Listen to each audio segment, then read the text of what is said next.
Cuando tú eliges llegar al poder político en estos contextos de la realpolitik que estamos viendo en todo el mundo, digamos México, o sea, ponle el nombre que le quieras al país hispanoamericano, hablemos Hispanoamérica solamente por el momento.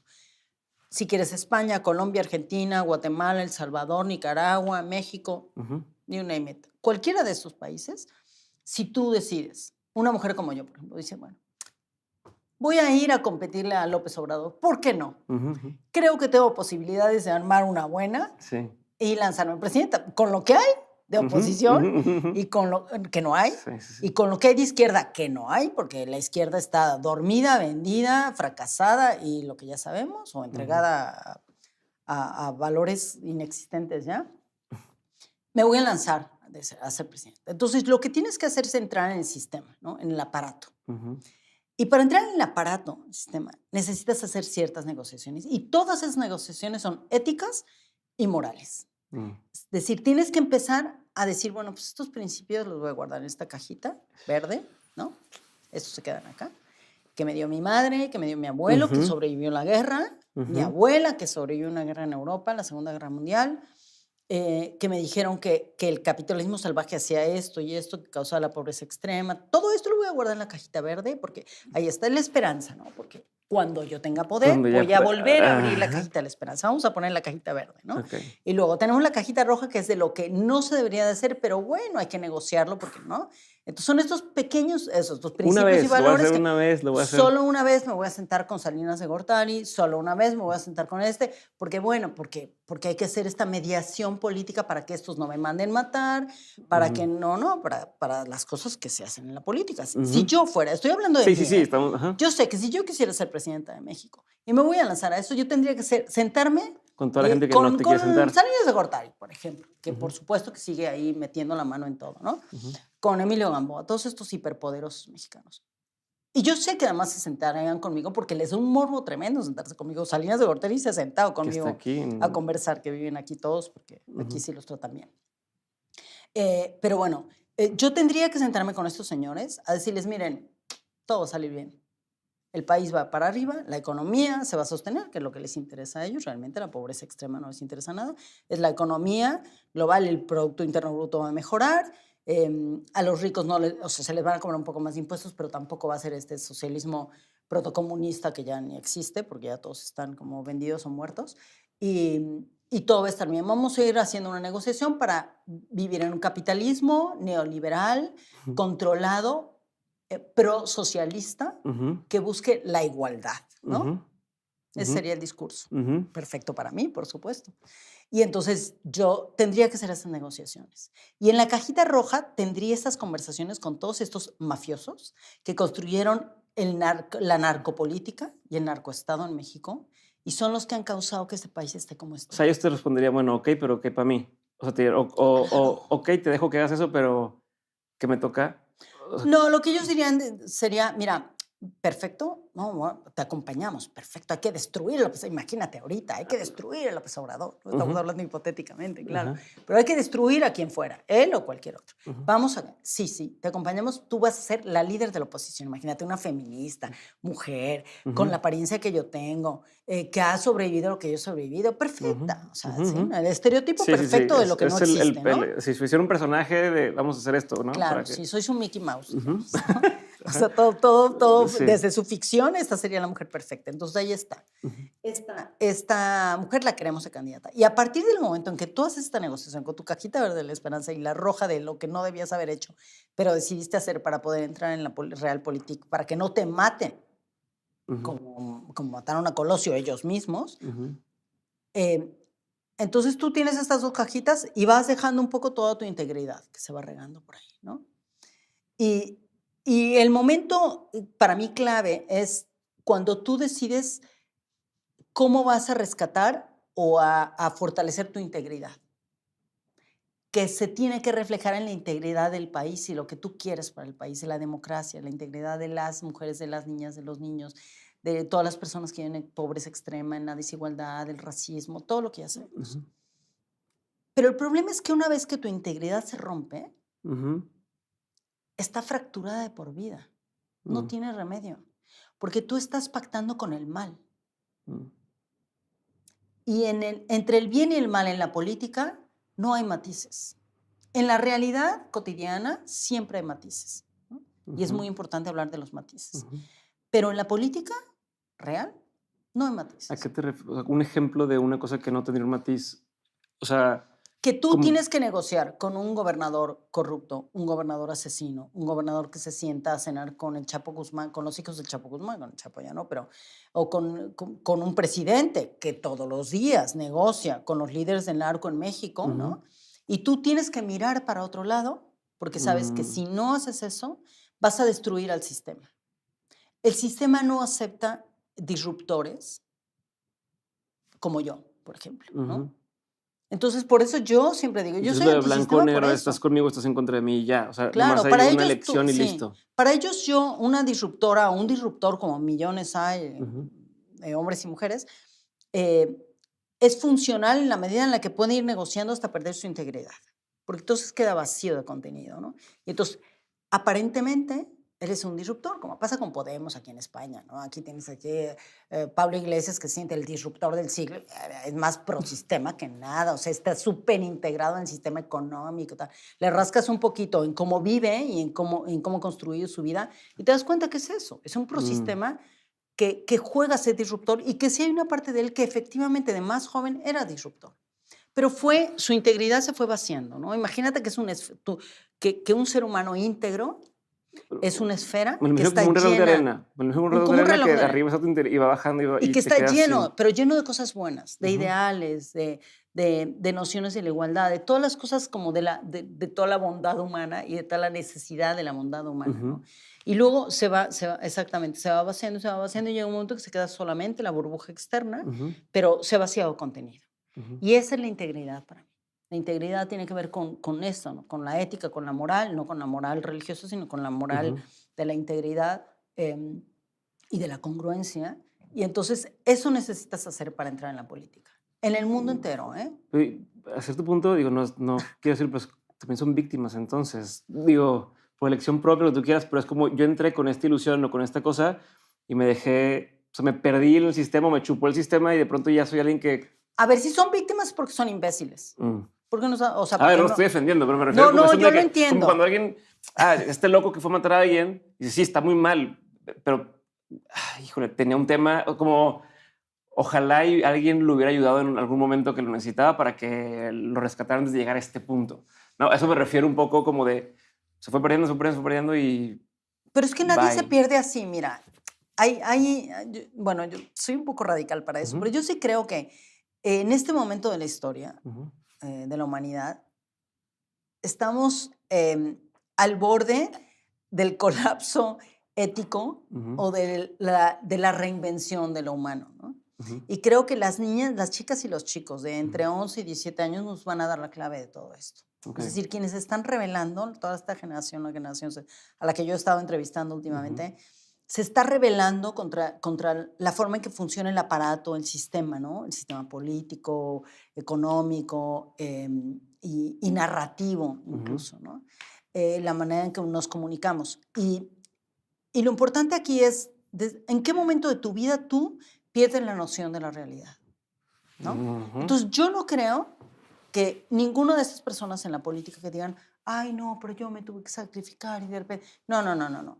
Tú sabías cuándo. Si eres suficientemente inteligente para ser un agente disruptor que querías hacer el cambio, tú sabes perfectamente. Podrías hacerme una lista ahorita de los momentos en que tú decidiste negociar no solamente tu integridad y tus valores, sino esa integridad y valores que te llevaron al poder para transformar el mundo.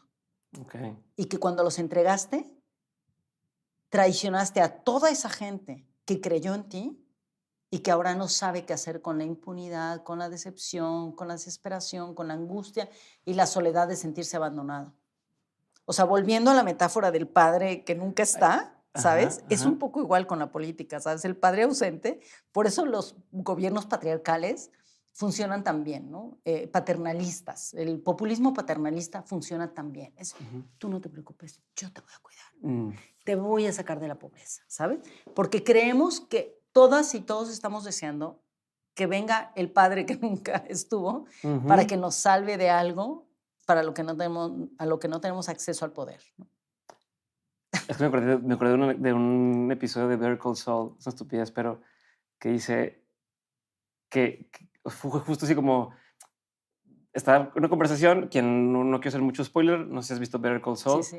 pero de los últimos episodios donde está hablando con este güey que hizo la de Breaking Bad y que le dice como de que te arrepientes de algo tal, porque este güey está, ya se ha corrompido su integridad y Exacto. que este güey dice, yo me arrepiento como de la primera vez que acepté como esta negociación, porque de ahí ya no hubo vuelta atrás, o sea, ya fui como corrompiéndome cada vez más, ¿no? Y decía, yo Ahí está. quisiera regresar a ese momento y decir que Acabas no. de dar en la clave. Es que esa es la clave. Mira, te voy a poner un ejemplo muy puntual de los que te gustan.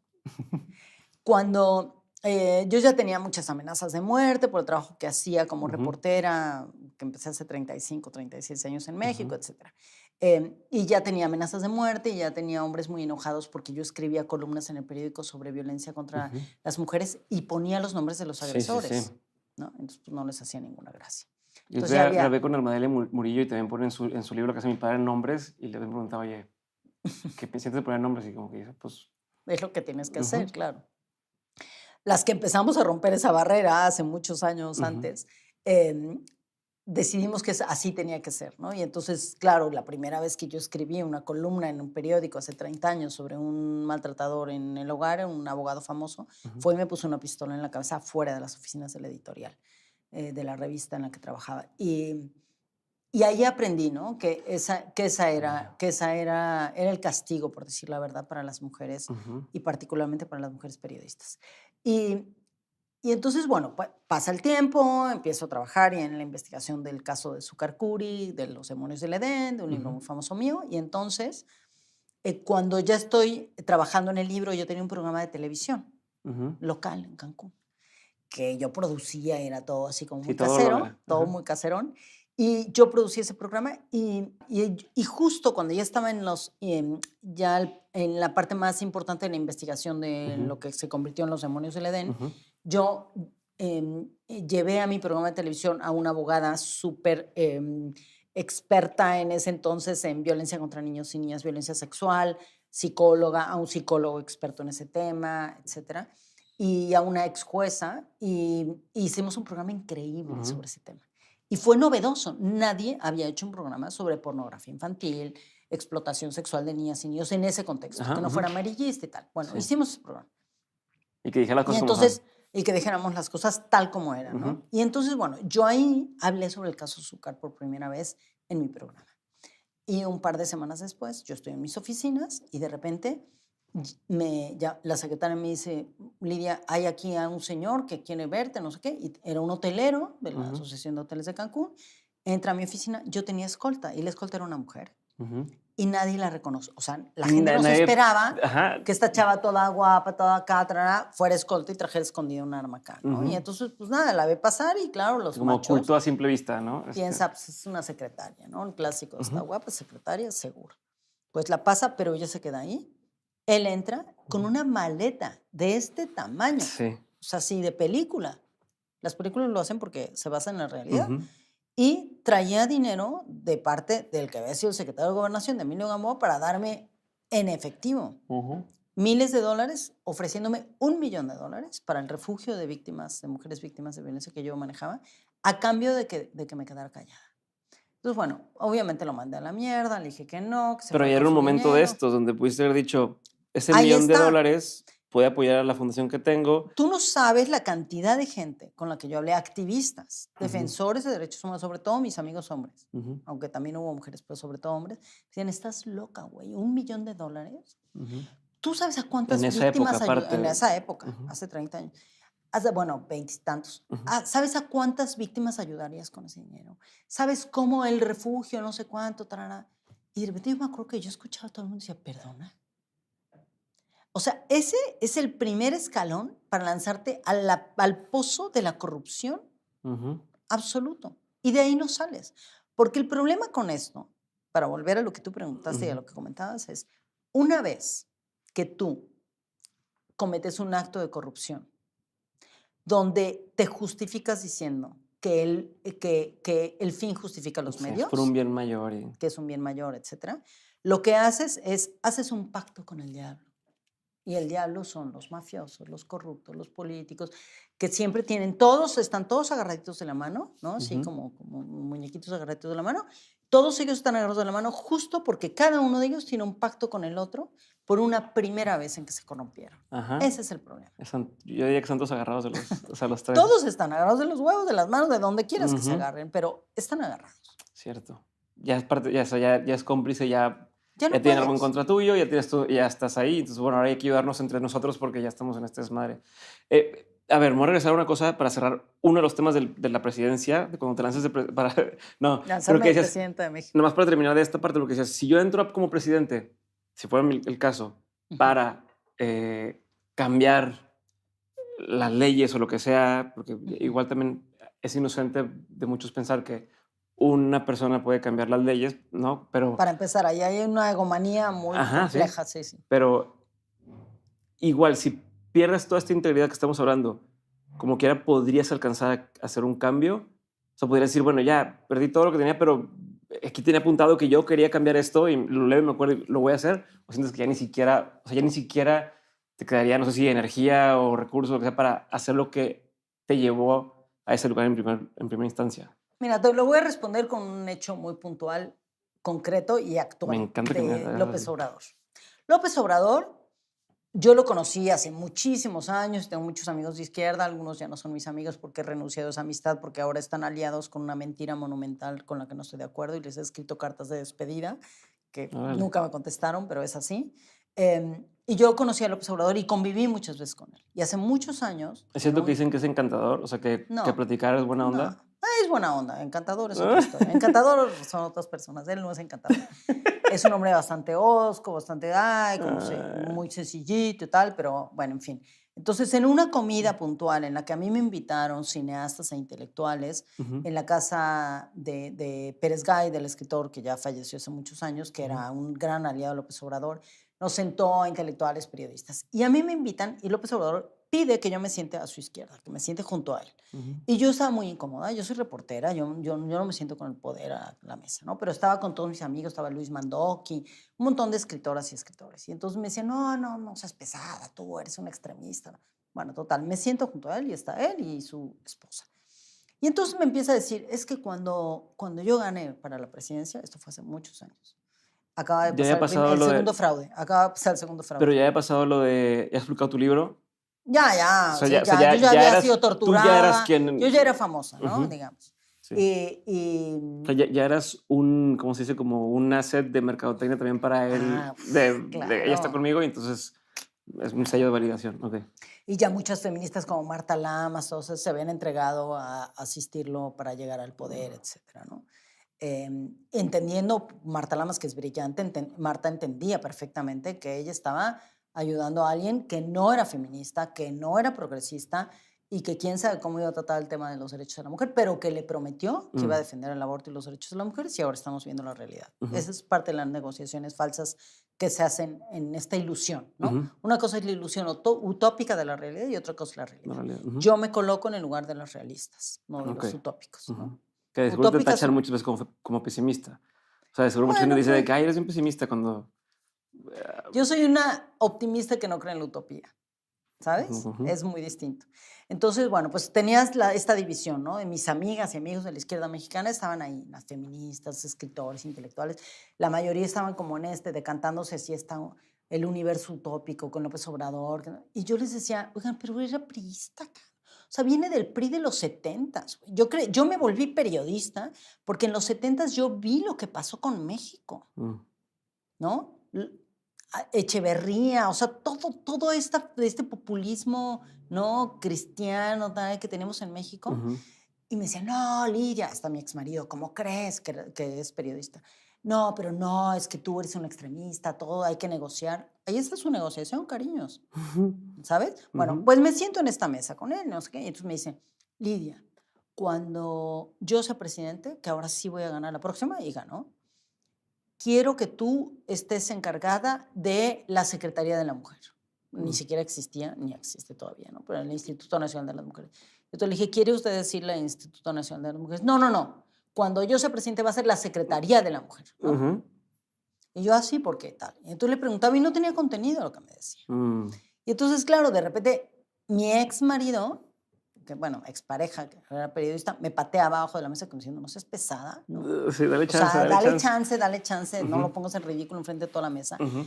Pero no lo ponía yo en ridículo. Yo lo que digo, yo Estoy no pongo en cuestionando, ridículo a pues, nadie. se Yo pone cuando solo. le pregunto a la gente si se pone en ridículo sola, pues es su problema, ¿no? Yo si me pongo en ridículo sola, asumo mi realidad, ¿no? Se vale decir no sé. También se vale decir no sé, explícame. Se vale decir, me equivoqué, no tengo ni idea, pero explícame cómo, ¿no? No, bueno, él dándome unos argumentos súper raros sobre el feminismo, nada, cero feminista. Y me acuerdo que me volteé y le dije, no, a mí no me interesa en absoluto un puesto político, no quiero nada, yo soy reportera de investigación. Y me dijo, tú no sabes explotar tu poder. Le dije, no, yo sí sé explotar mi poder. Lo que también sé es que sé que no quiero que otros exploten mi poder. Tómala. Y ahí se terminó la conversación, obviamente, ya me paré al baño, no sé qué, y luego me cambié Y apenas de lugar. estaban sirviéndole la ensalada, así que apenas el primer plato y ya estás ahí. Nunca se me olvida, había un pescado ahí gigantesco que estaban sirviendo toda una comilona y de estas que los intelectuales Cuando contestas burgueses. esas cosas, o sea, ahí te pones así como roja, o te sientes tranquila con Nada. eso. No es como Yo que, la única manera en que me puedo sonrojar es cuando un amante me dice una cosa que me parece como graciosa. algo más, ya, otra cosa. Solo un hombre que me seduce me puede sonrojar. Todos los políticos eso no me sonroja. No. No, pero tú, es que hay gente que cuando dices algo como, no sé, bueno, le contesté a alguien superincómodo. que nadie más le está contestando y todos te voltean como que, y se Sí, que, bueno. No, mi ex me decía, pero es que ¿por qué siempre tienes que hacer eso? Es una manera de llamar la atención. Y digo, ¿perdona?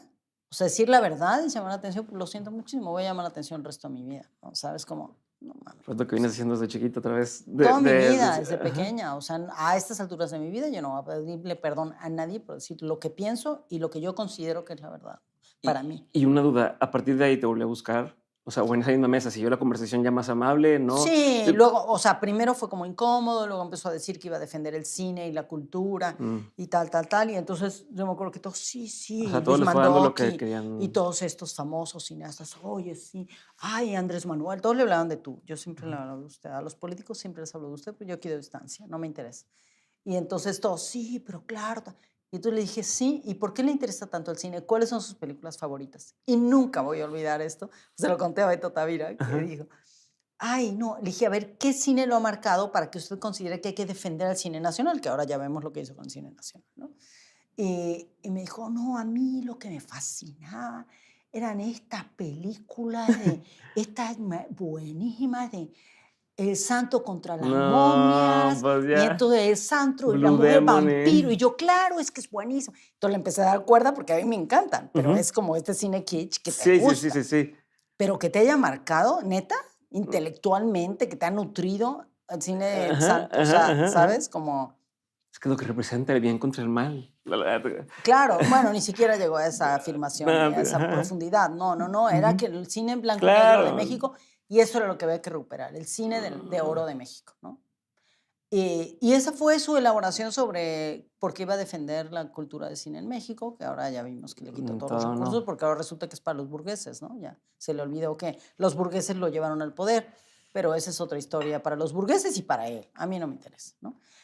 A estas alturas ya no me interesa el pasado en ese sentido. Pero a lo que voy es, hay momentos en los que tú decides qué negocias y qué no negocias, y cómo te ofrecen. Esta parte de López Obrador empezó porque te pregunté lo de, ya que llegas al poder, ¿crees que sí lo vas a pasar? Y pues ya me estás diciendo que y es no, difícil. a ver, yo estoy convencida, porque además a los 60 años y 40 de estar documentando la realidad, ya lo entendí, o entendí bastante bien lo que sucede, es las y los políticos de izquierdas, progres, verdaderamente convencidas o convencidos de que van a entrar a hacer una transformación, para tener un logro tienen que hacer 10 negociaciones, y en esas 10 negociaciones se van a ir 10 cosas profundamente importantes. Si fuera real que las personas de principios y valores comprometidas con una izquierda racional, progresista, etcétera, podían venderle su alma al diablo político para poder tener logros importantes, no existiría la pobreza extrema en ninguno de estos países donde hemos tenido políticos así. ¿Sabes? Sí, Esa es la primera negociación, es la económica. No nos podemos meter en la economía, es lo que les dicen a todos. Y entonces por eso la pobreza extrema sigue ahí en todos los... España tiene un problema gravísimo, pobreza extrema. México tiene un problema. Toda Latinoamérica tiene ahorita problemas que van en aumento, ¿no? Chile, o sea, ¿dónde están los progres, no? Chile, Boric, o sea, todos estos, Colombia, todos estos nuevos políticos que son populistas, izquierda, tarara, no están abordando los temas fundamentales, ¿no? El hambre, la pobreza extrema, la desigualdad, el maltrato a los niños y las niñas, o sea, las cosas esenciales que hacen que una sociedad se transforme o no, o reproduzca sus propios valores y antivalores, eso no queda intocado, ¿no? Ay, no me quería meter en esos temas, pero es que no puedo, no.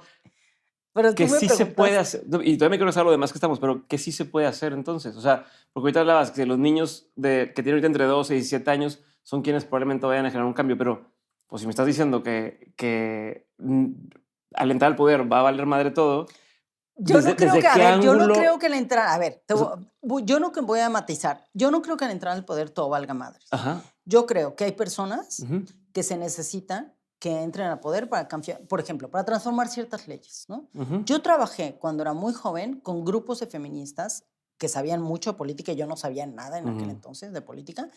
Y me puse a estudiar y me acuerdo que me metí ahí un diplomado y me puse a leer libros sobre ingeniería constitucional para poder entender cómo se construían leyes que tuvieran congruencia y consistencia y bla, bla, bla. ujú. Y entonces yo trabajé con un grupo grande de políticas que sí sabían, Marcela Lagarde y Malú Micher, en fin, para que aprobaran, para que ellas lograran llevar al Congreso de la Unión, al Senado y a la Cámara de Diputados, la ley contra la violencia de género, la ley contra Ya. la trata, etc.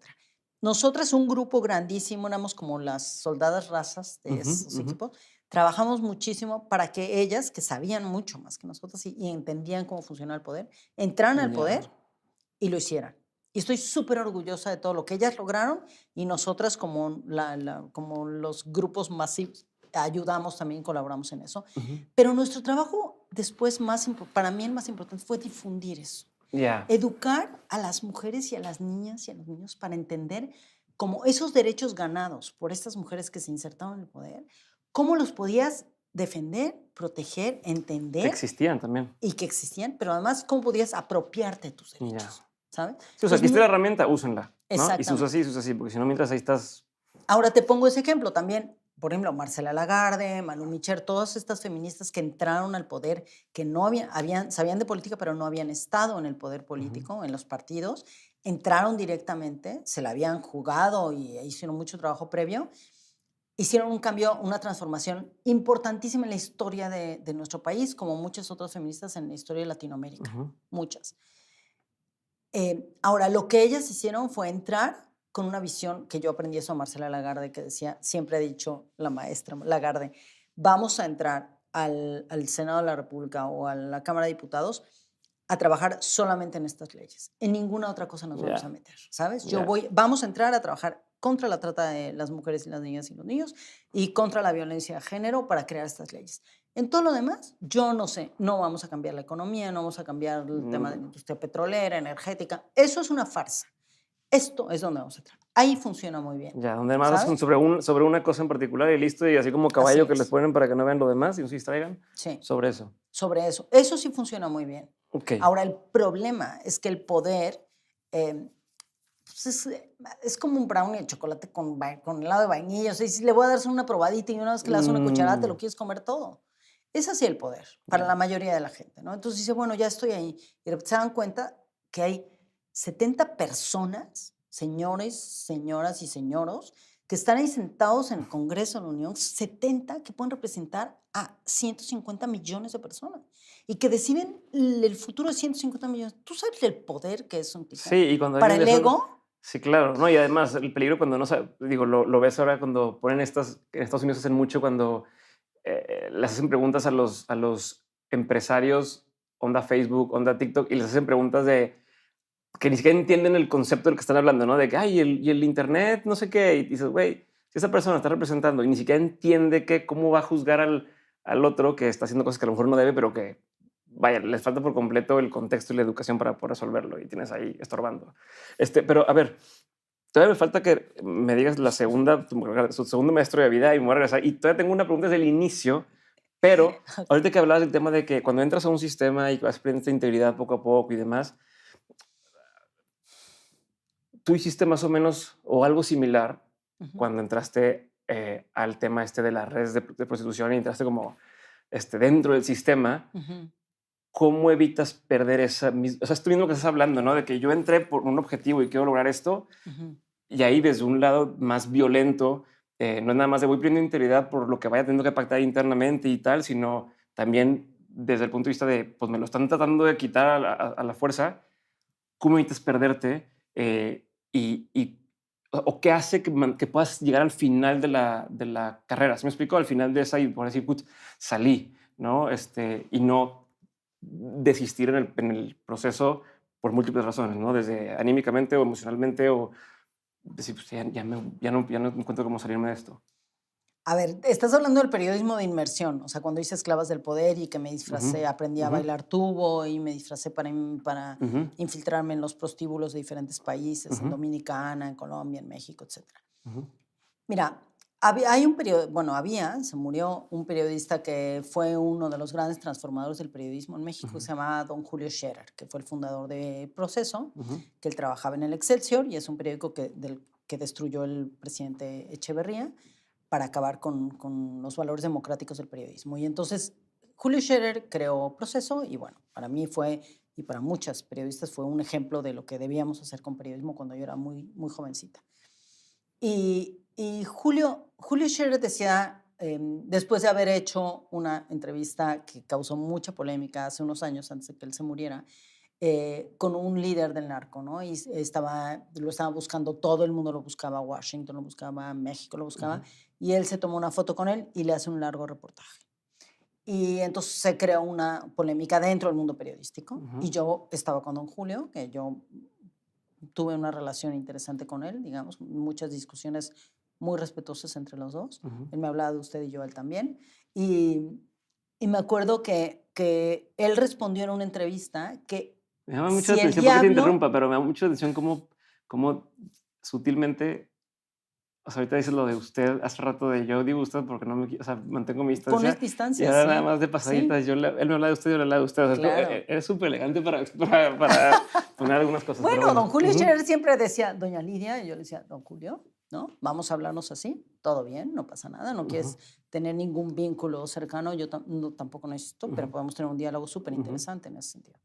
Y, y se armó una polémica grande y él había escrito un libro y quería que yo lo publicara y entonces me buscó, que yo lo presentara, perdón, ujú, y me llamó para decirme que quería que yo lo presentara porque yo era la única que se iba a atrever a hacerle preguntas incómodas, mm. porque él ya era como una institución, ¿no? Sí, claro. Periodística. Y la gente se ponía nerviosa con él o le besaba las patas, ¿no? Ni yo, ninguna de las dos. Y entonces me acuerdo que le dije, a ver, don Julio, es que no entiendo esto que hizo con esta entrevista, porque es como pactar con el diablo. Y él me dijo, sí, lo mismo me dijo otro periodista y yo lo que le contesté es, si el diablo me invita a cenar, yo me siento a la mesa con él. Me dijo, ¿usted cómo puede explicar todo lo que ha hecho? Le dije, es que a diferencia de usted, a usted le llama el diablo y le dice, oiga, ven a entrevistarme. Y yo lo que hago es averiguar dónde vive el diablo, investigar, pasar por ahí inadvertida, estarlo espiando, y luego yo entro, busco donde hay una ventana, detrás de su casa, me meto, me infiltro, documento todo lo que hace el diablo no se entera hasta que ya me salí corriendo y Ajá, documento su realidad, ¿sabes? Y okey. verifico lo que documenté. Le dije, la diferencia es que yo no quiero pactar con ellos. Ujú, Yo no voy a hacer un acuerdo, porque tú cuando tú te sientes a entrevistar a un mafioso y el mafioso te llama, como fue el caso de don Julio, que luego lo admitió poco ujú. antes de morir, dijo, ahí había algo, ¿no? De su ego, que yo quiero entrevistar a este Sí, yo quiero narco, ser el que que nadie lo encuentra, ¿no? Como ujú, sucede aquí con un tipo que le llaman el Joya, así que, en fin, con unos violadores famosos que dicen, yo voy a ir a verlo aunque la autoridad no lo encuentre, ¿no? ujú. Entonces, cuando un malo, un criminal te llama para que tú le entrevistes, tú sabes que hay un pacto previo, ¿no? El Chapo, llámale el Chapo Guzmán o quien tú quieras. Ujú. Sí, no apareció de repente que: "Ay, mira, qué casualidad, hay que Sí, empezar a sí, grabar". sí, Ajá. ¿no?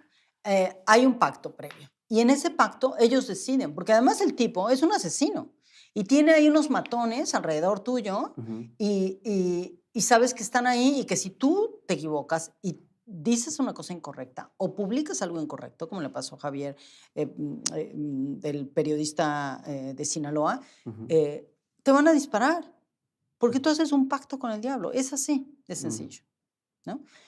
Y yo lo que hice cuando decidí hacer Esclavos Perdona del Poder... que no te deje avanzar, pero la necesidad de hacer ese pacto con el diablo desde el punto de vista del periodismo, ¿crees que tiene que ver con un tema de ego o un tema de sí perseguir la verdad? Porque, pues, porque como tú me mencionas ahorita es, a Mi ver, yo punto de puedo vista perseguir la verdad desde otro punto, desde otro lugar, sin tener que estar Mi con... punto de vista y la escuela, digamos, a la que yo pertenezco, de Ujú, ujú. periodismo de investigación, porque hay mucha gente que hace lo que yo hago en el Claro. mundo, eh, es tú no pactas nunca con los criminales de ningún tipo, ni con los políticos, Ujú, ujú. ¿no? O sea, tú lo que haces es hacer una investigación seria, te puedes sentar a hacerle una entrevista cuando tú logras llegar a ellos, si se da el momento y el contexto, pero nunca puede ser a través de un llamado que te hace el Ok. criminal. A ver, a mí me ha pasado, a mí me sucedió con un narcotraficante que estaba buscando que me buscó a mí personalmente Ujú. para pedirme que yo lo entrevistara, que podía ir a Las Lomas a tener una reunión en su casa. Y claro, la tentación es enorme, porque el ego, todas y todos Ujú. estamos discutiendo entre el ego y el alma Sí. toda la vida, como Y decía te quieres Jung, ¿no? convencer tú sola de Entonces todo el esto tiempo estás ahí conviene. argumentando, sí, claro, imagínate qué tal. Entonces, claro, hay una parte de decir, "Fua, no, ya", y ya una parte de tu cabecita dice, el Premio Nacional Mundial de Periodismo con esta entrevista. Ajá. Y luego tu parte de tu luminosa, digamos, dice, a ver, espérale, bájale tantito, reina, Ujú. que esto es inducción periodística, Mm, ideológica, criminal, etcétera. Y yo no voy para allá. No quiero okey. esos premios, no quiero ese poder, ¿no? Y entonces ya mi ego se queda ahí controladito, ¿verdad? Ujú. Que yo lo tengo como todo el mundo.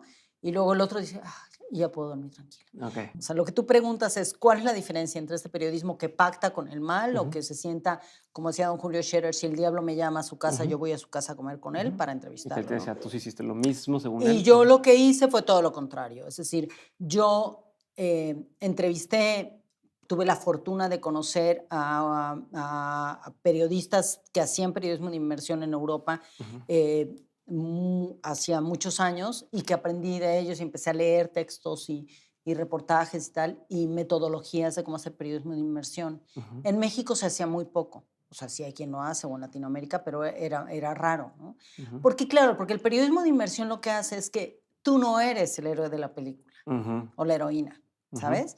Y en cambio en el otro sí, en el otro eres un héroe inmediato y estás en la foto. Y en el de inmersión tú no apareces nunca, Sí. porque tú eres uno de los Sí, en otros. otro es James Bond, ¿no? Y entonces Sí, todos tomen la foto exactamente. y soy Y en el y el otro eres un otro. extra, Ujú. exactamente. En el periodismo común, donde vas a entrevistar al narco, al chapo, ¿verdad?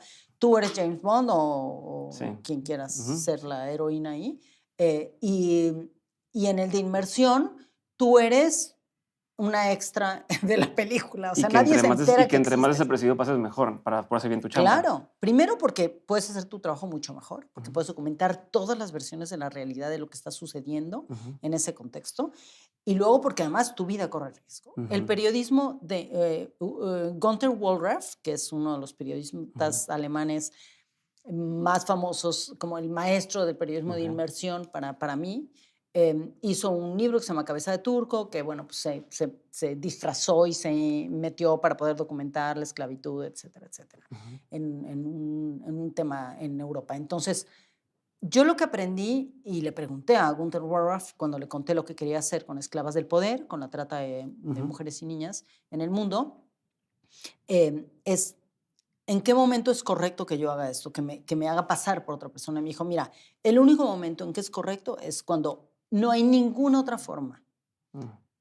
de documentar realmente lo que sucede sin que te quedes con la versión de el Del poderoso que controla el crimen, Sí. ¿no?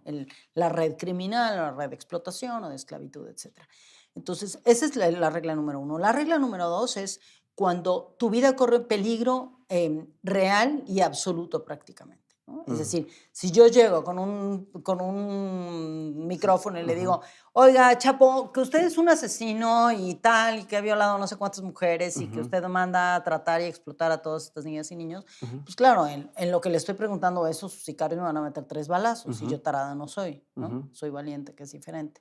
Y entonces cuando empiezas a entender esos contextos es cuando dices, bueno, entonces yo me tengo que infiltrar para documentar desde dentro, en ese submundo, cómo funciona, ¿no? Mm. Porque lo que yo había visto en el tema de la esclavitud humana, de la trata de mujeres y niñas en el mundo entero, Ujú. en estudios y ensayos y tal, es que la mayoría de la gente sacaban conclusiones, Sí, ¿sabes? claro. Y entonces, el preso fulanito que lo llevaron a la cárcel de Washington y entonces lo entrevistaron 3 periodistas del New York Times y entonces les contó que ellos tenían esclavizadas a 150 niñas en unos burdeles de Nueva York y que se las habían llevado desde Tlaxcala, ¿no? Entonces, bueno, ya esa es la entrevista. O sea, la Sí, entrevista es la versión del preso que fue sentenciado y que obtuvo el beneficio de la ley por porque dijo la decir. verdad, ¿no? Porque confesó. ¿Dónde está tu confirmación de los hechos? ¿Dónde están todas esas víctimas? ¿Dónde quedaron? Eso no importa. Importa el premio que se ganaron los periodistas del New York Times por entrevistar al señor que metieron en la cárcel, como fue el primer sentenciado por trata de explotación sexual comercial mexicano en Estados Unidos, ¿no? Y mi versión del periodismo es otra cosa muy distinta. Mi versión del periodismo es, yo tengo una tarea como reportera de investigación para responderle a la sociedad y a las personas que me leen para que sepan que pueden confiar en mí porque yo voy a buscar la verdad donde ellas y ellos no pueden buscarla. Y cuando la encuentren, se las voy a contar toda. Okay. Esa es mi tarea como periodista, no otra. No es ganarme premios. Si me los gano, pues mira, será un extra o no. Que has ganado un chorro, pero... Esa es otra historia, ¿sabes? Y algunos son significativos y otros dan igual, pero para mí el periodismo de investigación es una misión que tiene un compromiso social importantísimo, ¿no? Okay. Y en la medida en que tú profundizas en ese tipo de trabajo, tienes mucho prestigio, mucha fama y menos dinero, poco dinero, ¿no? Si tú empiezas a comprometerte con el otro tipo de periodismo de mayor fama, pues entonces tienes más dinero, ¿no? Yo elegí este camino. ¿Es complejo? Sí. Bueno, pero bueno. Entonces, lo que hice fue capacitarme. Busqué a un amigo que trabajaba en cine y le dije, maestro, necesito que me enseñes a maquillarme como prostituta, que me la crean y que me enseñes cómo hacerle los diferentes looks, ¿no? Y entonces, claro, yo cuando empecé a hacer eso tenía 40 y tantos años. Y entonces le dije, bueno, voy a fingir que soy una ex bailarina de table, que ya es súper mayor. A los 25 años tú ya no sirves. Y eres desechable en el mundo de la trata de mujeres, ¿no? A los 25 años en los prostíbulos y en los VIPs del mundo entero, eres súper vieja. Entonces, claro, yo tenía 40 y algo, y entonces, aunque estoy medio buena y tal, ya doy el look, ya era súper vieja para eso. Eso funcionaba para mí. Sí. Entonces, era cómo me visto, tal. Entonces, me enseñó a ponerme pupilentes de colores y pelucas y las pestañotas y unos tacones que en mi vida había usado, cómo moverme, etc. Y entonces, yo lo que hacía era meterme a estos lugares, entraba a los bares, me sentaba, y entonces empezaba a hablar con los clientes y tal, y yo les decía, no, pues es que yo, de muy joven, pues me dedicaba a esto, pero pues ya ahora ya es, nada más vengo como por el recuerdo, ¿no? Pero ya no, ya estoy retirada, ¿no? Un poco como... Y claro, te lo creen, porque yo estaba documentando cómo había niñas de 16 y 17 años en esos prostíbulos. En Monterrey, ¿sabes? En Colombia, en Dominicana, en Cancún, todos lados. Y entonces, yo sabía que si yo hubiera entrado como Lidia Cacho, no salgo viva de ahí. De Monterrey, de los prostíbulos de Monterrey, controlados por estas mafias, donde estaba el exgobernador Natividad González Parás controlando todo esto con su hermano, el abogado, todas estas redes de poderosos millonarios. Olvídalo, no hubiera salido bien en 5 minutos. Entonces yo tenía que entrar así, porque no se enteraban de nada, pero con tenía camaritas escondidas en el acá, luego en un collar que me ponía, me entrenó un amigo, fui a una tienda que se llama Spy Shop en California y me compré todo tipo de camaritas de espía, ¿no? Ya sabes. Te veías muy diferente, o sea al maquillarte te veías muy diferente. Tenía 5 looks. O sea, como para que no te conociera nadie. Porque luego lo que pasó en un prostíbulo de Cancún donde Tú tenías un programa de televisión allá, bueno, no sé si te podían ubicar. Sí, claro, no, me reconocían. Si yo entraba como yo, olvídalo. Entonces, sí, en uno de estos prostíbulos VIPs tenían una foto mía en la entrada y llegué con unos amigos míos, yo disfrazada, y le dije a mi amigo, que era un hombre súper guapo acá, le dije, tú di que somos pareja y que venimos a buscar a una chava porque queremos tener un threesome acá. Y entonces cuando preguntan qué haces con esta mujer, porque yo ahí no iba vestida tan de trabajadora de la noche, sino iba como, no, o sea, medio vulgarcita acá, ¿no? Sexy longa, pero mamacita, pero con peluca y todo el rollo. Y entonces, cuando llegamos ahí, de repente se pone el pobre sudando, y me dice, mira ahí. Y mientras el otro pagaba, porque pagas una entrada especial en esos VIPs, y de repente estaba mi foto. Pero tu foto... Donde está el cadenero, Ajá. Mi foto la Pero tenían ahí. tu foto de Lidia Cacho. Sí, o tu de foto Lidia como, Cacho, la periodista. y de no la ejemplo, así como cuando ponen en Claro. los bancos que te ponen así de si ven a esas personas, avisen. Deténganlas, exactamente. Así estaba mi. Y entonces le hacen. Pasaste. Y el otro pobre así y yo. Y volteo y le digo, ¿me parezco? Y me dice, no. Y yo, bueno, perfecto. Ay, Yo, híjole, claro, yo me he ya, ido y corriendo. así.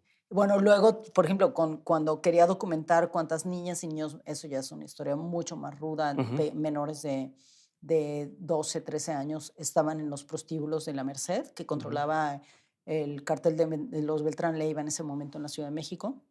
Yo empecé a ir por allá con un amigo que era chofer de taxi y tal. Y las veces que intentamos, que yo sacaba el celular, veía que estaban todos los sicarios. Ahí me decía Lidia, te van a matar, nos van a disparar. Y entonces no lo pude hacer. Entonces lo que hice fue ver que las monjas de un convento cercano iban todos los días y entraban a estos prostíbulos y a los hoteles de paso a llevarles medicamentos para las enfermedades de transmisión sexual, condones, iban a rezar con las mujeres en condición de prostitución, etcétera, y convencí a las monjas de que me enseñaran. Yo en mi vida había rezado, entonces que me enseñaran a hacer con un rosario, a llevarlo, cómo se mueven, todo, ¿no? Y me mandé a hacer un hábito y con todo lo que hay que hacerse y verlas durante semanas para ver cómo actuaban, cómo bajar la voz, bajar la mirada, ¿no? Muy humilde, muy yo. Y para entrar, y me metí ahí y pude documentar más de 160 niñas y niños explotados, etc. ¿Todas esas cosas las hacías con miedo? No, Sin miedo. no, con No te cero da miedo miedo, no. nada. No, al contrario, era con muchísima emoción, es como los estamos No, engañando. estás, O pero sea, los bien. estoy engañando, yes, así la No, adrenalina total. Era como, Órale. esto es lo que hay que hacer. Y No. cuando veía a los niños y las niñas, yo dije, esto es todo. O sea, yo les veía y estaba tomando las fotos y haciendo los videitos de dónde estaban y las caras. Y yo decía, tenemos que reconocerles físicamente para poderlos rescatar, para que las organizaciones que rescatan. Y ahí estaba así de, estos mafiosos no saben lo que les espera. Me da mucha emoción, me encanta mi trabajo. Ay, entonces, bueno, a ver, y nada más regresándome a lo que estábamos hablando hace ratito sobre, tienes dos grandes maestros de vida, tu papá, y me explicaste por qué, y Ya. tu hermana. ¿Por qué tu hermana? A ver, mi hermana mayor, se llama Sonia, y era la antítesis mía desde pequeña, ¿no? Era la hermana perfecta, era la bonita, la obediente, la inteligente, la que seguía las reglas de todo, ¿no? Era súper femenina. Mi papá decía algo y ella iba corriendo y obedecía. Y, y la quería todo el mundo porque era la que resolvía. em, Era la mujer femenina perfecta, ¿no?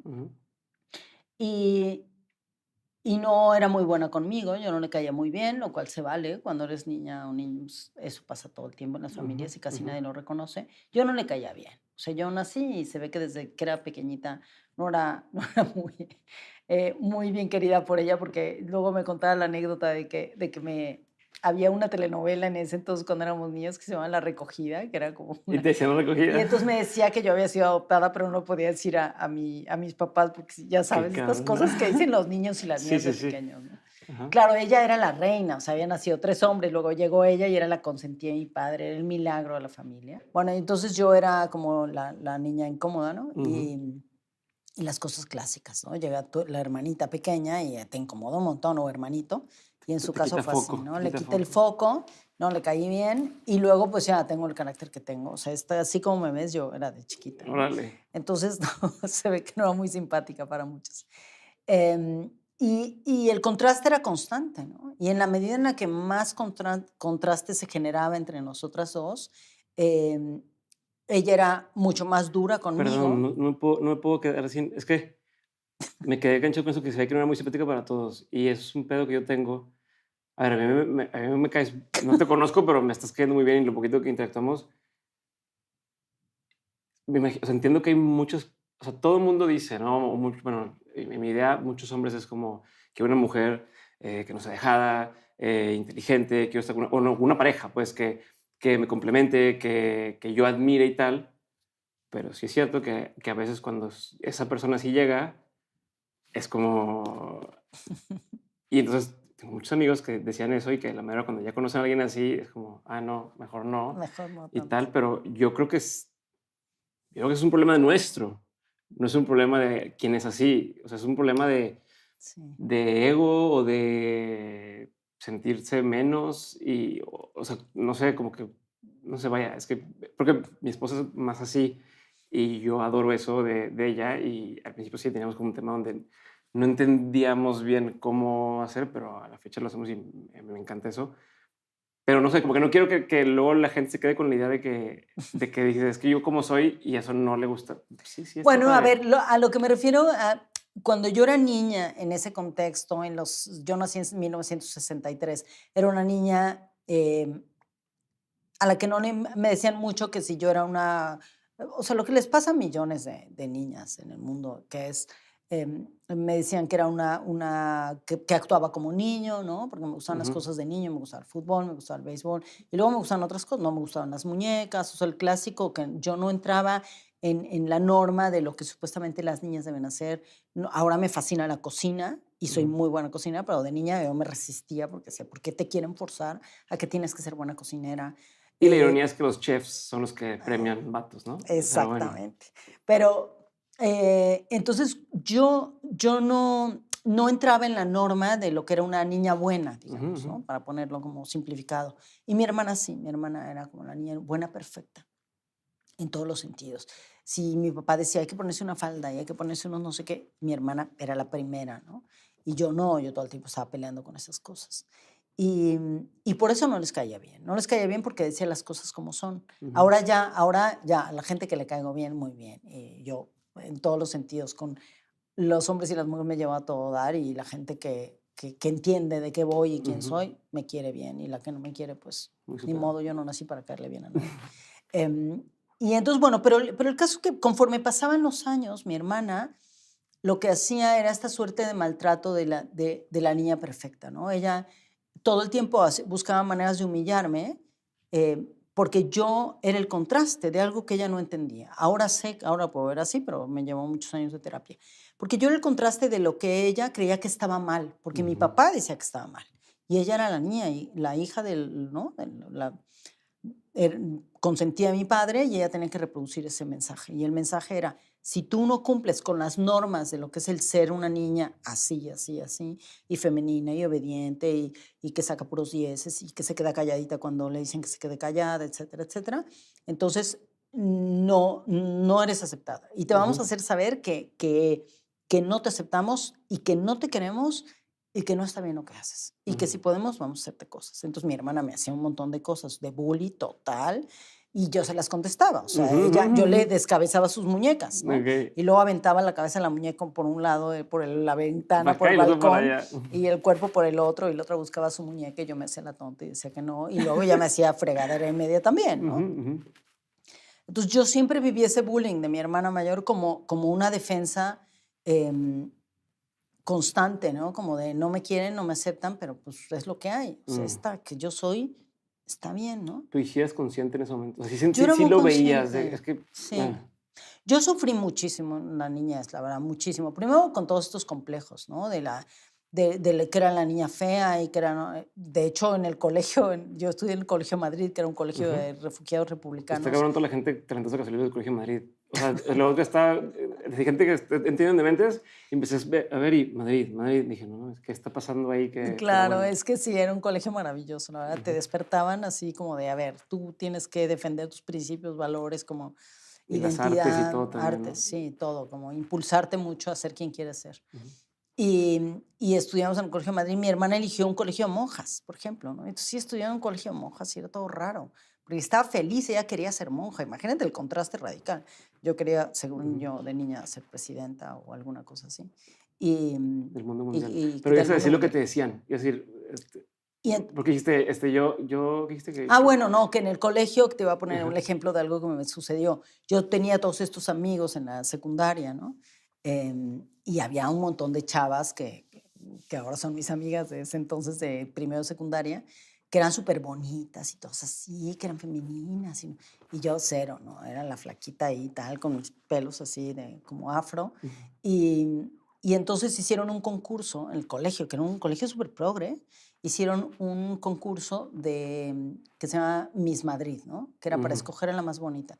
Yo estaba indignadísima porque mi mamá siempre decía, y yo estaba de acuerdo con ella, que Miss Universo, que era lo que pasaba en la televisión en México, era como poner a las mujeres como ganado ahí para que las eligieran. Entonces yo estaba indignadísima, y eran los 70s, y yo, no, eso es poner a las mujeres, humillarlas, ni que fueran ganado, no son vacas, no sé. Entonces mis amigos no eran los enemigos, eran mis amigos del colegio, que todavía lo siguen siendo y nos reímos ahora de eso, que estaban en este concurso. Hacen todo, hacen el concurso y nombran en el micrófono, en el patio del colegio, todas las niñas y los niños, y dicen quiénes son las ganadoras, la primera, segunda y tercer lugar de Miss Madrid. Y entonces dicen que iban a dar un premio especial. Y el premio especial era Miss Feto, o sea, la más fea del colegio. Y era yo. No seas mamón. Y eran dos de los que hicieron eso. Imagínate. Ahorita a lo mejor da un poquito de risa por encimita, pero no, bueno, ahora ya me puedo reír porque tenía 13 años. ¿Qué pasó? ¿Qué sentiste? Ahora que todos mis amigos estos me ven y me dicen, Lidia, me encantabas. Digo, no, Carnana, tú votaste para que yo era Miss Feto, güey. O sea, ya. ¿Cómo permitieron que aparte existiera eso? Fue un golpe brutal. O sea, cuando las niñas, o sea, hijas o sobrinas de amigas, amigos que viven bullying me cuentan cosas, entiendo perfecto. O sea, es como una crueldad como el señor de las moscas. No sé, siento como que están todos así. Ah, qué horrible. Es como una puñalada emocional brutal. Yo me acuerdo que me fui caminando a la casa, vivíamos. Y tus amigos, o sea, los que en teoría son los que sí como que esa es la parte más jodida. Cabrón. O sea, si hubieran sido como los bullies normales de la escuela, dices, bueno, pues clásico. Pero mis amigos, cuando estás en primero y secundaria, que estás empezando como toda la transformación hormonal, física, tal, todas mis amigas ya tenían tetas, ya estaban así como todo. Ella era una esqueletita ahí, como, ¿no? Con mis pelos y tal. Pero a mí eso no me importaba. Físicamente yo me caía bien. O sea, no me gustaba, no decía, ay, pero me daba igual, ¿no? No me sentía complejada. Y eso fue lo que me generó mi primer complejo. Yo nunca me había sentido complejada de cómo me veía, de mi apariencia, hasta ese momento. Y yo me acuerdo que llegué a la casa llorando y no pude parar de llorar todo el día. Mamá no sabía cómo consolarme, ella era psicóloga. Todo el mundo de jajaja, todos voltearon. Todo el mundo aplaudió, se rió. Mis amigas me decían, ay, es una broma, es una broma. O sea, solo una chava que ni siquiera era tan mi amiga, cuando sucedió todo, estaba ofendísima, fue y me abrazó y lloró conmigo. Pero todos los demás era como risa, niños y niñas. Y siempre he pensado, ¿cómo haces para educar a esa niña? A esa niña que se animó a que, aunque todos están riendo, yo no voy a seguirle el cuento. Claro. Y que tengas la seguridad que no pasa nada, está cabrón. Pero bueno. Y bueno, ya, yo 3 días no quise ir a la escuela. Mi mamá me aceptó por primera vez en la vida y única que no fuera a la escuela, que no volviera al colegio, porque estaba devastada emocionalmente. Me sentía que no pertenecía, que no quería estar. Pero sobre todo mi mamá me ayudó a entender que lo que más miedo me daba es que tenía inseguridad de que algo me fueran a hacer, que me fueran a hacer daño porque era como una especie de venganza por mis ideas. Eso fue la primera vez en mi vida que yo entendí que haber planteado mis ideas abiertamente sobre algo que tenía que ver con nuestros derechos podía significar un castigo de la gente que te ama, no de la que te odia. Desde el punto de vista de todos ellos, estás queriendo cambiarnos Claro. O sea, no estás violentando nuestras diversiones, nuestras cosas, pues ahí te va. Onda Carrie así de enfrente de todo el mundo, ¿no? De tómala. Exactamente, sí. Ahora mis amigos, muchos años después, a uno de ellos. Te lo han confesado. Sí, Pancho Alcalde, que yo le dije, cabrones, o sea, ¿cómo se atrevieron? ¿Qué daño me hicieron? Es que te juro que no, o sea, no lo vimos así, pero me dice, pero claro, nos caías fatal, o sea, te queríamos un montón, pero, o sea, cuestionabas nuestra forma de ser y como todo el discurso que teníamos entre los niños y las niñas para convivir, nos lo estabas tratando de romper. Nos estás complicando Nos estabas complicando la existencia a todos. Era como una cosa, como un ataque colectivo, casi teníamos que sacarte de ese ataque, ¿no? Claro, ahora lo pueden reflexionar. ¿Te diste cuenta tú de chavita que tenías poder sobre los hombres en ese sentido? O sea, sin ser de estas crisis que son así como las bonitas, no sé qué. Tú controlaste mucho de la bola de los niños o de que qué onda, que es así, que tú podías influir en ellos en no seas así con ella o no seas tal. Porque las mujeres tienen mucho poder. No sabía, no sabía que tenía poder. Lo que sí, lo descubrí a través de la sexualidad, porque muchas de mis amigas en secundaria como era una escuela súper progre y tal, tenían sexo, que no era tan usual en esa época con chavas de 15 años. Pero muchas de mis amigas de 15 años ya empezaron a tener sexo, o por lo menos no necesariamente coito, pero sí tenían ahí como sus encuentros sexuales con los niños. Y mi mamá a mí nos hablaba de sexualidad abiertamente, de todo, absolutamente todo, masturbación, desde que yo era súper chiquita, así que yo no había tabú en mí sobre la sexualidad. Entonces, mi madre siempre me decía, tu cuerpo es tuyo y tú decides con quién y cuándo. Y yo siempre me imaginaba que la primera vez que yo tuviera sexo tenía que ser con un hombre que me encantara, o sea, sí, tenía así como una... Y sí, sucedió tal como me lo imaginé, ¿no? Porque yo elegí. Estabas en Y control de funcionó la muy bien, situación. claro, y funcionó súper bien y fue un tipo increíble y dejó una buena marca, un buen rasero para los que le siguieron. Pero bueno, mis amigas tenían un sexo horroroso ahí, experimental con los niños, y los niños seguro también la pasaban fatal, pero es lo que había que hacer, ¿no? Y todo lo que yo hacía es que me llevaba mi mamá tenía una enciclopedia del sexo del doctor Kinsey y me la llevaba a la escuela y tenía ilustraciones, porque era para médicos, o sea, y entonces yo así, y entonces nos robábamos la clase, nos la volábamos y nos íbamos a la zona de deportes y nos escondíamos en una esquinita con puros niños y yo, mira, a ver, tienen que entender, existe una cosa que se llama clítoris. Y entonces yo enseñándoles y diciéndoles, ya, todo lo que mi mamá decía en sus cursos, yo acá, como si supiera algo. Todos mis amigos creían que yo tenía sexo, pero bueno, en mi vida había tenido sexo, o sea, excepto la masturbación, fuera de eso, ni idea, ¿no? Pero entonces, y yo era súper pragmática, así imitaba a mi mamá, ¿no? Y entonces decía, no, a ver, es que la erección no significa deseo, a ver, porque a veces es solo automática, pero entonces si tú no sientes y no sé qué. Y muchos de ellos todavía se acuerdan. Y dos de ellos siempre me dicen, es que yo te debo, con esas clases que nos dabas, haber entendido que había que vincular la intimidad y como el deseo con la erección, con los afectos también, no con el amor necesariamente, pero con el afecto, con decir, tengo que mirar a los ojos para ver qué siente y cómo y tal, no sé qué. Y ahí sí descubrí que había poder, pero tenía que ver con la educación, como poder de compartir conocimiento. No, y ellos lo veían como una ventaja, como decir, oye, si yo sé todo esto, me está ayudando y quiero que me sigas echando la mano. O sea, como... Claro. Porque luego ellos me decían, oye, ¿puedes decirle a tu mamá que vengan a darnos cursos? Y entonces mi mamá fue al Colegio de Madrid muchos años a dar cursos a las chavas y los chavos de secundaria sobre sexualidad, ¿no? Y decía unas cosas brutales. Mi mamá era de las que hablaba en bulto. Entonces decía, no es lo mismo tenerla grande. O sea, decía unas cosas así sí, como así, que no eran como, usuales, ¿no? ¿cómo se dice? Como las palabras como son, ¿no? Sí. ¿Cómo es la palabra? Ay, se me olvidó el nombre, pero... Hablaba en bulto mi mamá y entonces hacía o sea, y de repente se le iba y estaba platicando tan emocionada que decía unas cosas Coloquial, la muy palabra como coloquiales, coloquialmente, sí. Y claro, pues la adoraban mis amigos, ¿no? Ya luego ya me daba un poco de vergüenza cuando se pasaba un poco diciendo cosas, O que pero se ahí ventaneaba, descubrí. ¿no? Así de que, ay, cuando nosotros no sé qué, digo, ay, mamá, no digas nada. Sí, no, yo ahí descubrí el poder de impartir y compartir conocimiento. ¿Y con las mujeres pasa lo mismo? Sí, claro, con mis amigas, bueno, era como, vénganse y tal, y con las amigas de mis amigas, que ni siquiera les Como caía muy la bien. terapeuta ahí del todo el Sí, colegio. no, yo creía que iba a estudiar psicología a esa edad, había un momento que iba a ser con mi mamá, y luego ya mi mamá me empezó a caer muy mal, como suele suceder en la adolescencia, y pensé que nunca iba a hacer nada como ella, y que iba a hacer otra cosa, y bueno, terminé haciendo cosas parecidas, pero... Y entonces, regresando tu hermana, que fue tu maestra. Pero ¿Es una mi hermana maestra? fue mi maestra en ese sentido, mi hermana fue mi maestra porque a pesar de todo lo que sucedió con ella, había una parte de ella que yo admiraba un montón, porque era una mujer muy inteligente, todo lo que todo lo que quería hacer se lo proponía y lo hacía, ¿saben? Em, tenía muchísimo pegue, o sea, ella decía, me gusta, y se lo ligaba, y entonces a mí eso me impresionaba muchísimo, porque yo nunca he vivido la seducción así, nunca. O sea, yo solo una vez, a una de adulta he dicho, me gusta y así sucedió. Pero generalmente ha sido como una cosa dialogante, ¿no? Mi hermana no, mi hermana lo veía y decía, así lo hizo con su marido, ¿no? Así o sea, tú te vas a casar conmigo, casi, casi, ¿no?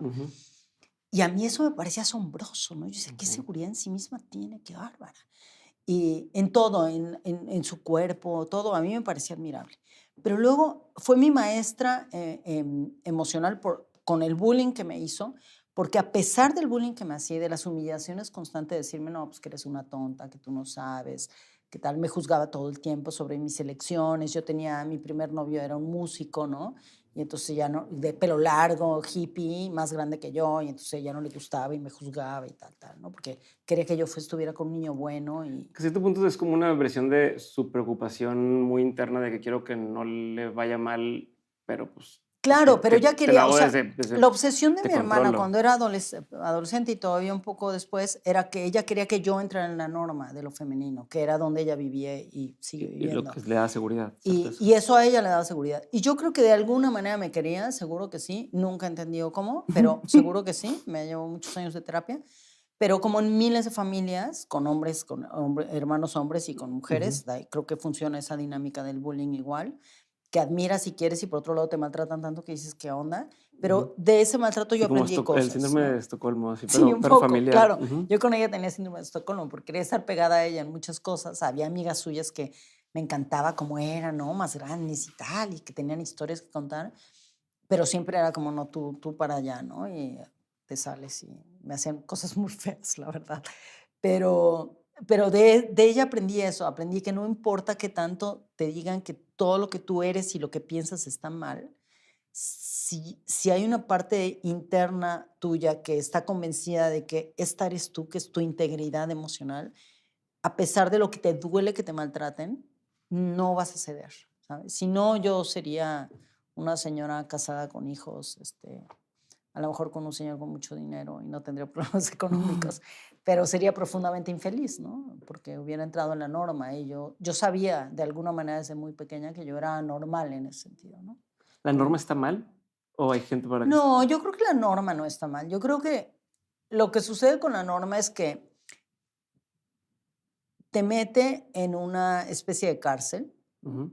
Ideológica, dogmática, con una narrativa que le da mucha seguridad a millones de personas. Hay personas que no podrían vivir fuera de la norma por eso, porque quieren vivir en la seguridad, tienen miedo de romper esto, ¿no? Tienen miedo de su propia locura. Rosa Montero lo dice muy claro, ¿no? Sobre todo en su más reciente libro, como la exploración de la locura de la niñez, ¿no? Y es cuando tú entiendes que puedes salirte de la norma y puedes ser persona y, e incluso puedes hacer cosas creativas, intelectuales, diferentes, que pueden romper las dinámicas sociales conocidas en las que tú vas a ir encontrando a tu tribu, ¿no? De personas que están igual de locas que Sí, otros tú, locos que ¿no? comparten. Que sí, que son tan dementes y Por eso le tan gusta decir. rotos y igual que tú, ¿no? Que están tan rotos o tan fracturados como tú o fracturadas y que ahí las personas que estamos más fracturadas, todas, somos las que más luz tenemos, ¿no? Una persona que está tan entera, que es impenetrable, a ella no le entra la luz por ningún lado, ¿no? A ver, ahorita, o sea, ahorita terminaste este ejemplo de sería alguien, hubiera acabado casada, con hijos y tal, y lo dijiste más o menos como desde el punto de no está tan padre, ¿no? Para mí no es una Porque te decir, elección. tú veías, aunque tus papás y tus abuelos, o Sí, sea, empezaste diciéndome sí, cómo eran muy distintos, pero a la vez, pues también estaban casados sí. con hijos y tal. ¿Cómo es diferente ese esquema? O sea, ¿cuándo sí está bien o cuándo sí está Mira, padre? yo no, es Desde tu ahí, punto de vista, al final del día es lo que estoy diciendo, sí. como, No, yo no qué creo que está rescatas bien. de? A ver, yo no creo que esté bien o esté mal entrar en la norma, en cierta norma, ¿no? Del amor romántico, de las relaciones interpersonales, amorosas, matrimoniales, románticas, que se someten a la regla del hombre cartero y la mujer florero, o el hombre cartero, ¿no? ¿Sabes? Como estas cosas que van de negociación como paulatina, ¿no? Algunas ya cada vez menos, afortunadamente, culturalmente, pero inicialmente así era. O sea, el hombre trae el dinero, es el hombre cartera, y la mujer hace todas las cosas bonitas para ser la mujer florero. Cuando digo la mujer florero no es que sea solo un objeto, Sí. sino que ella aporta toda la belleza en su alrededor, es la de los cuidados, la de la protección, la de la casa, la de la comida, etc. Entonces, y eso tiene muchos matices, ¿no? Yo no creo que esté mal. Yo tengo un montón de amigas que viven relaciones súper convencionales, matrimoniales, desde hace muchos años y que son muy felices. Y eso me parece fenomenal. Y me encanta verlas contentas y felices. Tengo otras que viven relaciones convencionales, matrimonios así, que son profundas, y otros amigos que viven profundamente infelices, Y no sé pero nada. nunca se han querido salir de la norma y les da pavor, porque no desarrollaron herramientas a pesar de tener la posibilidad, no las desarrollaron para salirse de eso y ahora de repente después de los 50 ya Sí, dicen, no ya. manches, yo ya no me inventes, que me tengo que reinventar y ahora, ¿no? Ujú. Yo no digo que eso esté mal, solo digo que para mí eso no funciona, Sí, no, me queda claro. ¿no? O sea, pero mi duda es cómo, o sea, si lo ves distinto con tus papás y con o sea, que si crees que ellos, de cierta forma, dentro de esa norma, rompieron la norma, o sea, Mis o lo abuelos sí. administraban A ver, distinto. mira, mis abuelos, mi abuelo y mi abuela materna, de los que hablaba al Ujú, ujú. principio, sí, definitivamente. Ellos tenían una relación absolutamente igualitaria. El otro día lo hablaba con mi hermana, que era anormal. Ujú. Entonces, claro, yo toda mi vida, ellos conformaron mi geografía emocional. O sea, yo toda la vida me he imaginado tener relaciones amorosas como las que tuvieron, como la que tuvieron mis abuelos. Y siempre pensé que una relación, ellos vivieron juntos desde los 17 años que se casaron hasta que se murieron los dos. Ella de 82 y él de 86, ¿no? Em, y era no era una relación perfecta, pero una relación real, ¿no? Y muy amorosa y muy igualitaria. Esa era mi imagen perfecta del amor romántico. Ujú. Era ese amor romántico que tenía causas comunes, políticas, tal, que ella, imagínate, en los 50, yo todavía no nací, pero mi mamá me contaba, en los años 50 mi abuelita se iba con sus amigas al cine y dejaba a mi abuelo que se encargara de las cosas y de lavar la ropa y no sé qué, y luego se combinaban todo eso. Eso era absolutamente insólito en esa época, Ujú. ¿no? Y para mí eso era el ejemplo perfecto. Ya. Y mis padres no, para nada. O sea, mi mamá era una feminista, activista social, psicóloga, trabajaba en un montón de cosas, era toda amorosa y tal, pero había una parte de su vida en la que siempre estuvo siguiendo las reglas Ya. del matrimonio convencional para que funcionara. Si mi madre no hubiera hecho lo que hizo con el matrimonio y la familia y la maternidad, hubiéramos sido una familia más disfuncional de lo que ya somos, Ok. ¿no? Porque entonces mi padre hubiera impuesto como la narrativa convencional. Entonces, no creo que fueran profundamente felices. Yo siempre le pregunto a mi mamá por qué no se divorciaba, porque era una relación rara, ¿no? Ujú. Y mi mamá tenía sus razones para estar ahí. Y él también, ¿no? Evidentemente, porque él también se ve que debe haber sido dificilísimo para él, criado en una familia súper machista, convencional. Estar Si con una llegara a un feminista como lugar, esa, ¿no? ajá. Donde todo el tiempo se sentía en el reto constante de estar con una mujer súper Sí, y donde inteligente. además también los papás de ella, o sea, la mamá de ella, no era como, Claro. porque luego hay veces donde la hija, o sea, la esposa es medio rebeldilla, pero luego la suegra es como de que, ay, no, mijita, cómprate, Exacto, y sí. aquí no, o No, sea, no, no. dale, Los papás de mi mamá era como, a ver, a vivir la vida, mija, a chinga. reventarla, ¿no? Aquí hay que romper esquemas. Y sí, mis padres nunca fueron un ejemplo para nada, de la vida romántica y amorosa, para nada. No los considero un ejemplo. A mi madre la consideré siempre un ejemplo de una mujer íntegra y por su activismo y el Ujú. feminismo, ¿no? Como esta parte de ella. Y la parte amorosa de cómo nos enseñó a tener compromiso social, a veces demasiado exigencia. Quiero hablar del amor, porque te lo Ujú. estás mencionando, pero justo de tocar este tema más para cerrar la línea de tus papás, que me llamó la atención cuando dijiste, mi papá no era presente, yo asumí que tu mamá sí es presente, quería saber Sí, si sí, sí, sí. pero a la vez el ser presente hacía todas estas otras cosas. ¿Cómo era esa dualidad o esa administración? Porque tendemos a pensar como si estás presente no estás en otra cosa. ¿Cómo lo manejaba ella? Bueno, mi mamá, eso es lo que las feministas llamamos la triple jornada, ¿no? Y es lo que Mm, hacemos. O sea, para que funcione una relación amorosa en un contexto convencional, no importa en qué país vivas, en este momento histórico incluso, la mujer tiene que hacer todavía triple jornada. Es decir, si tú tienes un trabajo fuera de casa, pero te tienes que seguir haciendo cargo de un montón de cosas de la vida diaria, cotidiana, de la maternidad, etcétera.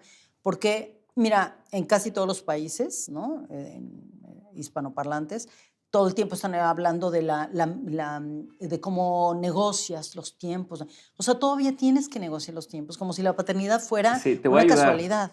Y como papá, te voy a ayudar Sí, sí, de que, sí. güey, es tu hijo. O Mi sea, marido me ayuda a cambiar los pañales. sí, No, cabrón, cabrón. O sea, que este sea señor, papá. ¿no? Que sea padre de tiempo completo, es decir, la mitad del tiempo tiene que hacer todas las labores que tú haces. Ujú, ujú. Encargarse de la comida, del médico, el pediatra, del no sé Sí, sí, sí. cuánto.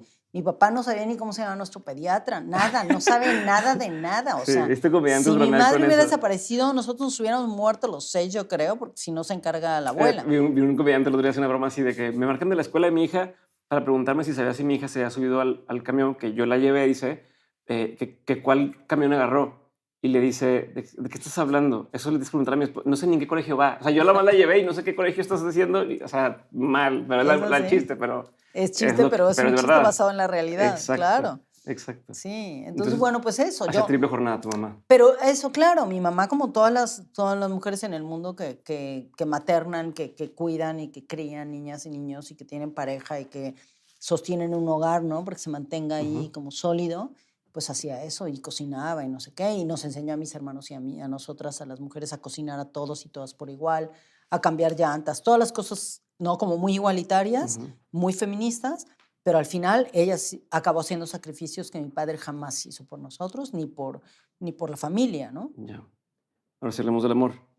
¿Cómo ha cambiado tu percepción del amor? Y ahora que hiciste este nuevo libro donde escuchas muchas historias frescas o de otras juventudes sobre el amor, e incluso cuando hiciste el libro del año pasado, donde recuerdas todas estas versiones que tenías y que justo decías, junté o acerqué la Lidia de chica con la Lidia de hoy, ¿qué sientes que se ha mantenido igual en tu percepción y qué sientes que ha cambiado con todo lo que has tenido experiencias en la vida? Bueno, yo creo que hay una parte de mí, como una parte de la Lidia niña, que sigue viva, perfectamente viva en mí, ¿no? Y es como, soy increíblemente cursi, ¿no? Como romántica progre, aunque tengo un montón de cosas de sesgos del romanticismo convencional, yo creo que nadie se salva de esa cosa, aunque digas que eres poliamoroso y toda esta cosa que otra vez están renovando que sucedió en los 60s. De todas maneras, tenemos un montón de partes de esta narrativa del romanticismo decimonónico, ¿no? Y esta niña sigue ahí viva.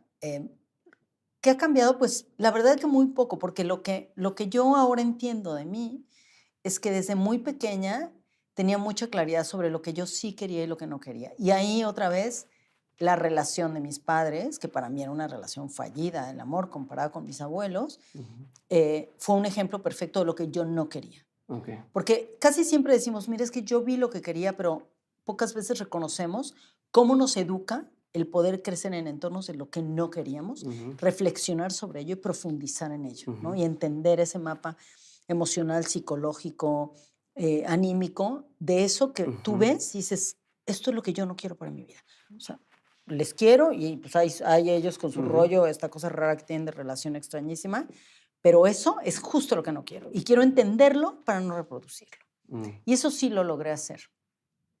Y desde muy chica, o sea, mi primer novio, que todavía me lo encontré hace muy poco, me lo reencontré en un aeropuerto además, mi primer novio al que descubrí que todavía ni tuve sexo con él, pero nos manoseamos sabroso, bien rico, y era encantador. Al que descubrí que tenía otra novia, ¿no? Que estaba conmigo, me decía que quería ser mi novio, pero tenía otra novia, me acuerdo que le dije, ¿está todo bien? Y nadie me dijo que lo dijera, ¿eh? Yo lo entendí. ¿Cuántos años tenías? Le dije, 15. Le dije, ¿está todo bien que tú tengas otra novia? Que además era mi vecina, entonces era muy conveniente para él porque llegaba a mi casa y luego en la bici. Y la otra, se bajaba en la bici a 2 calles y ya estaba con la otra novia. Y le dije, todo está bien que tengas otra novia aquí a 2 cuadras, no pasa nada, a 2 calles, todo bien, solo que si vas a ser novio de ella y mío, dile a ella, si ella está de acuerdo, yo no tengo ningún problema. Y entonces el otro estaba, o sea, ¿cómo? Él quería que yo le hiciera una escena de celos. Luego nos hemos reído mucho con eso, pero yo tenía 15 años y dije, yo no tengo bronca con esto. O sea, tenemos 15 años, tampoco me voy a casar, ¿no? Nos besuqueamos súper rico y eres un guapo y me pones mucho. Pero tampoco pasa más, ¿no? Con él descubrí el deseo sexual, cañón. O sea, con él entendí que yo era muy caliente, por ejemplo, ¿no? Y lo agradecí muchísimo. Y él también, pero no pudo. No supo qué hacer con esa información. Ya luego lo platicamos, nos reíamos, pero en ese momento a mí me parecía absolutamente normal decir, tenemos 15 años, está bien, pues mira, no pasa nada. Por eso me da risa que ahora de repente dicen, estamos descubriendo el poliamor. Digo, no, mi vida, ya esto ya tiene siglos de estar siendo discutido. Y luego cuando yo estuve profundamente enamorada, solo me he casado una vez, de Salvador, el que fue mi marido. Estuve 13 años ¿En esta otra relación no estuviste enamorada, sientes? a los 15 años. Ajá. Sí, a ver, estaba enamorada, pero sobre todo estaba caliente. Ajá, era Sí, más eso claro. que el otro. Ajá. O sea, básicamente es eso. Tienes un deseo profundo, pero es un deseo de descubrir tu cuerpo, que te toquen, de tocar, de sentir la piel, de descubrir quién eres, de que te miren, porque cuando te mira alguien que te desea, existes, ¿no? Exacto, y descubrir eso en la adolescencia es muy poderoso, Ujú. ¿no? Descubrir que existes a través de la mirada y el tacto del otro es muy poderoso, o de la otra. Y sí, estuve enamorada muchas veces. Yo he estado enamorada muchas veces. Pero luego me casé con Salvador y fui muy feliz y estaba profundamente enamorada. Nos llevamos súper bien, la pasamos increíble. Él es del que escribo mucho en Cartas de Amor y Rebeldía. Pero luego, cuando teníamos 13 años casados, yo ya estaba en un avance importante en mi carrera periodística y él me pidió que renunciara a los riesgos de mi trabajo porque le daba mucho miedo a él que me pasara algo. Y ahí yo descubrí que a pesar de estar profundamente enamorada, nunca iba a ceder mi poder personal, mis sueños personales y ¿sabes? Como mi misión en la vida, ni siquiera por amor. Y ahí fue cuando le dije que no estaba dispuesta a hacerlo y nos divorciamos enamorados, con muchísimo cariño por medio, que luego seguimos siendo amigos años después. Primero no, los primeros años fueron horribles y nos odiábamos y hablábamos mal el uno del otro, como todo el mundo lo hacemos, pero luego ya volvimos a ser amigos y muchos años después lo hablamos y yo con él descubrí que yo era una mujer congruente, ¿no? Yo a los 33 años dije, a los 35 años dije, esta soy yo.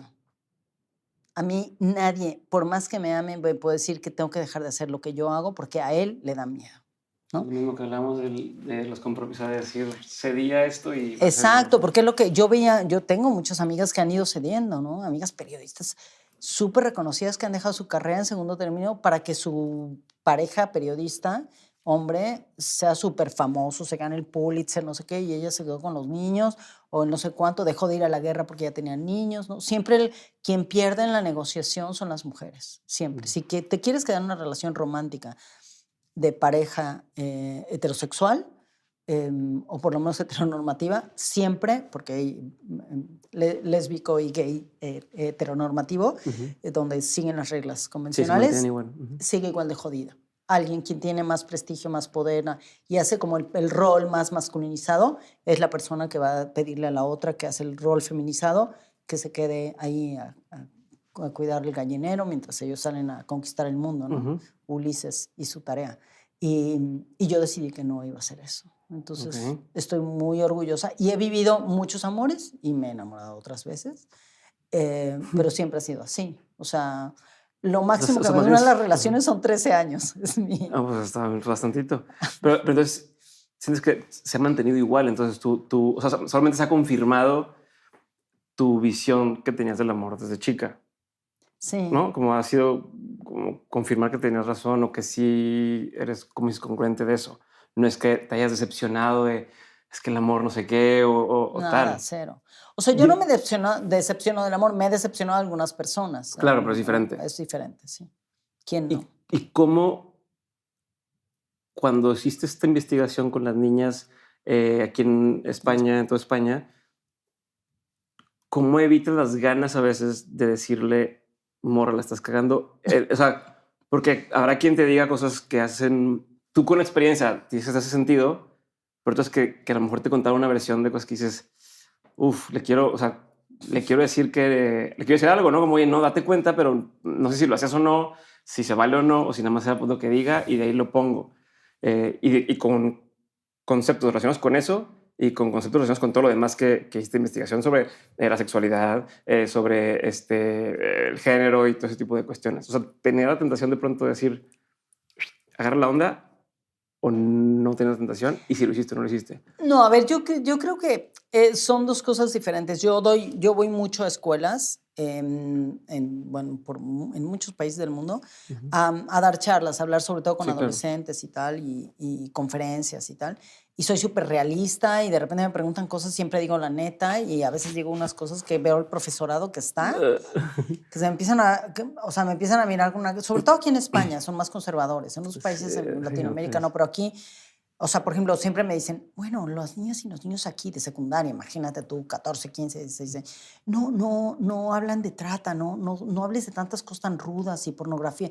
Y yo, sí, no se preocupen, ya que estoy ahí en el escenario, empiezo, pam, pam, pam, suelto todo, porque de todo. A ver, los niños consumen pornografía, los niños y las niñas en España consumen pornografía desde los 13 años en promedio. Y es uno de los países que más pornografía consume del mundo, España. Así que tienes que hablar de lo que los niños y las niñas están viviendo, no de lo que los profesores quieren callar, ¿no? Sí, claro. No porque no lo hables no va a pasar. Exacto. Entonces, lo que sí sucede es que en ese contexto de los cursos, las conferencias, las charlas que yo doy, ahí sí digo todo y abro siempre una hora más de preguntas y conversación. Cuando hago entrevistas me mantengo totalmente al margen para no inducir, porque si haces una entrevista inductiva, pues ya se jodió la cosa, ¿no? Si estás en una entrevista entre adultos, como estamos tú y yo, pues es muy distinto, porque tú puedes intentar inducirme, pero si yo no quiero decir lo que intentes, no lo vas a lograr nunca, ¿no? Puedes provocarme, que es distinto, pero la inducción es otra cosa. Entonces, ¿crees que sí es muy buena entrevista ético. Lo que estoy haciendo yo? Sí, lo estás haciendo muy bien. Lo estás intentando por momentos. Entonces di que sí. Ajá, no. Sí, totalmente. No te creo. No, pero en el caso de las niñas, claramente no puedes inducir. Tú cuando entrevistas a gente joven es muy fácil caer en la tentación. No, pero me refiero ni siquiera cuando, evidentemente me estás preguntándole no, pero ok, ya acabé la entrevista, listo, jaja. Oye, ¿sabes qué? Vamos con esto, ¿sabes? Oye, considera esto otro. Ahí tengo un libro para que te... No pasa... Cuando me preguntan, sí, cuando me empiezan a preguntar, casi siempre sucede cuando terminas, porque yo desarrollé desde hace muchos años esta técnica de entrevista digamos, con una noción psicopedagógica con niñas y niños que siempre entrevisto aislados y luego en grupos, porque eso permite que lo que ya te dijeron individualmente lo interconecten con otras niñas y niños de otros contextos y puedan discutirlo a profundidad. Y entonces a veces preguntan, ¿y tú cómo lo hiciste? Exacto. ¿Y cuándo tal? Y entonces ya cuando me preguntan a mí, yo digo, por eso el libro de Rebeldes y Libres tiene algunos comentarios, porque responde a cosas que ellas me preguntaban, ¿no? Concretamente. Ok. Tengo una última duda sobre otro tema y luego nada más las preguntas que hago siempre al final. Yo sé que ya me estoy pasando mucho con el tiempo. ¿Cuál es la diferencia entre ser rebelde y ser rebelde con causa? Porque por ahí lo mencionas. Sí, a ver, esa era una frase que mi mamá siempre utilizaba, ¿no? Que decía, si vas a ser rebelde tienes que tener una causa para la rebeldía, si no es simplemente estupidez, ¿no? Es como solo estás enojada con el mundo, porque la rebeldía siempre viene de una indignación o de una ira inicial que se convierte en rabia y en enojo por algo que te parece injusto, inadecuado, que te duele, que te molesta, ¿no? Pero si eso no lo transformas en algo que tenga una carga de contenido para que te conviertas en una rebelde que es útil a la causa que te indigna, te mantienes enojada. Por eso hay tanta gente que defiende la ira, ¿no? El otro día estaba leyendo un libro de una experta que vino a España a presentar su libro sobre en defensa de la ira, ¿no? Y ahí tiene fragmentos muy interesantes y otros que podría debatir perfectamente con ella, porque digo, claro, la ira es una emoción, no es un sentimiento, ¿no? Pero luego la ira, que es una emoción, que está ahí dentro de cómo funciona nuestro sistema neuronal, y luego se convierte en rabia y en enojo, ¿no? Y el enojo puede ser sostenido, puede pasar 20, 25, 30 años enojado, rabia, ¿no? Pero cuando en el activismo feminista, porque ella habla de eso, tú te lo llevas al enojo constante, perenne, y desde el enojo y la rabia estás constantemente defendiendo los derechos de las mujeres, lo que quieras, LGTBQ+, TTT, todo lo que tú quieras defender. Si lo haces desde el enojo, generalmente lo que te va a suceder es que no vas a tener ningún logro, ¿no? Vas a generar mucho más enojo, o sea, lo transmina a todo tu discurso y toda digamos, tu diálogo, esa rabia y ese enojo y el resentimiento, y no logras el resentimiento significa volver a sentir sistemáticamente, ¿no? Entonces, el resentimiento es muy peligroso en el activismo y eso lo aprendí con mi madre, porque yo estaba muy enojada de adolescente. Entonces, no es que no me enoje, ¿eh? Y no es que no sienta ira frente a la injusticia y los tratantes y los pederastas, por supuesto. Ya había noches que yo soñaba que los mataba con una AK-47 hecha en Suecia, ¿no? Y mi terapeuta me decía, eso es muy sano de tu parte, que tú sueñes que matas al pederasta. Sin fe funciona tu sistema. Es natural, o sea, yo estaría enferma, sería una tendrías psicópata. sería depresivo no querer tener este instinto de Claro, supervivencia y de querer y de defenderte. indignación y de enojo y de ira natural frente a los tratantes y los abusadores y los violadores. O sea, claro que sí. A todos los violadores que han ido a la cárcel gracias a mi trabajo y que yo he defendido a las víctimas, claro que sí. Había una parte de ira inmediata cuando ellas me contaban su historia. Pero luego eso, tú tienes que llevarlo a la transformación, decir, a ver, desde mi rebeldía, ¿cómo puedo salirme de la norma para que esto funcione? Ayudar a esta chica o a esta mujer o a este niño abusado para que su vida se transforme y sepa que esta violación, esta violencia que ha vivido no es determinante para su existencia, es un hecho concreto de su vida, dolorosísimo, traumático, pero lo va a superar, no le define, ¿no? Okay.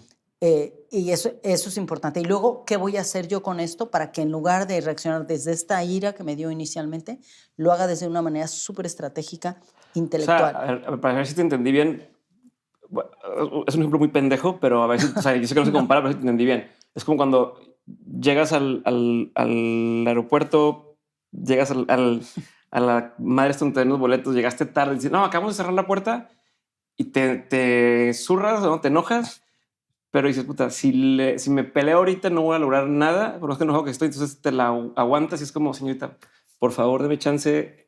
Yo sé que llegué tarde, yo sé que la regué, yo sé que la metí en problemas. Habrá oportunidad y a veces dicen, ándele, pásale, porque sabes que no vas a lograr nada de la otra forma. Es más o menos hacia allá, como decir, ¿cómo puedo desde mi frialdad o de políticamente, diciendo como ser político, resolver mejor el problema que si nada más me enojo y rompo algo o le mento la madre a alguien?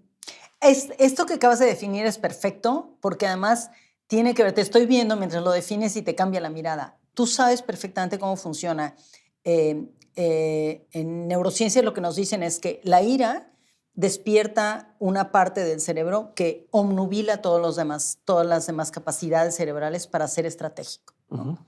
Y entonces, cuando tú estás en el momento de la ira, esto te activa para defender, por ejemplo, a una víctima, defenderte a ti misma, a ti mismo, de un momento en el que... Fight or flight. Pero exactamente, es eso, ¿no? Y entonces te genera todos estos neurotransmisores que generan hormonas, las hormonas, ya sabes, ¿no? Todas las hormonas para que funcione el cortisol, etcétera, para que decidas alerta si te mueves, ¿no? Alerta y vámonos. Me defiendo, o salgo corriendo o me defiendo, ¿no?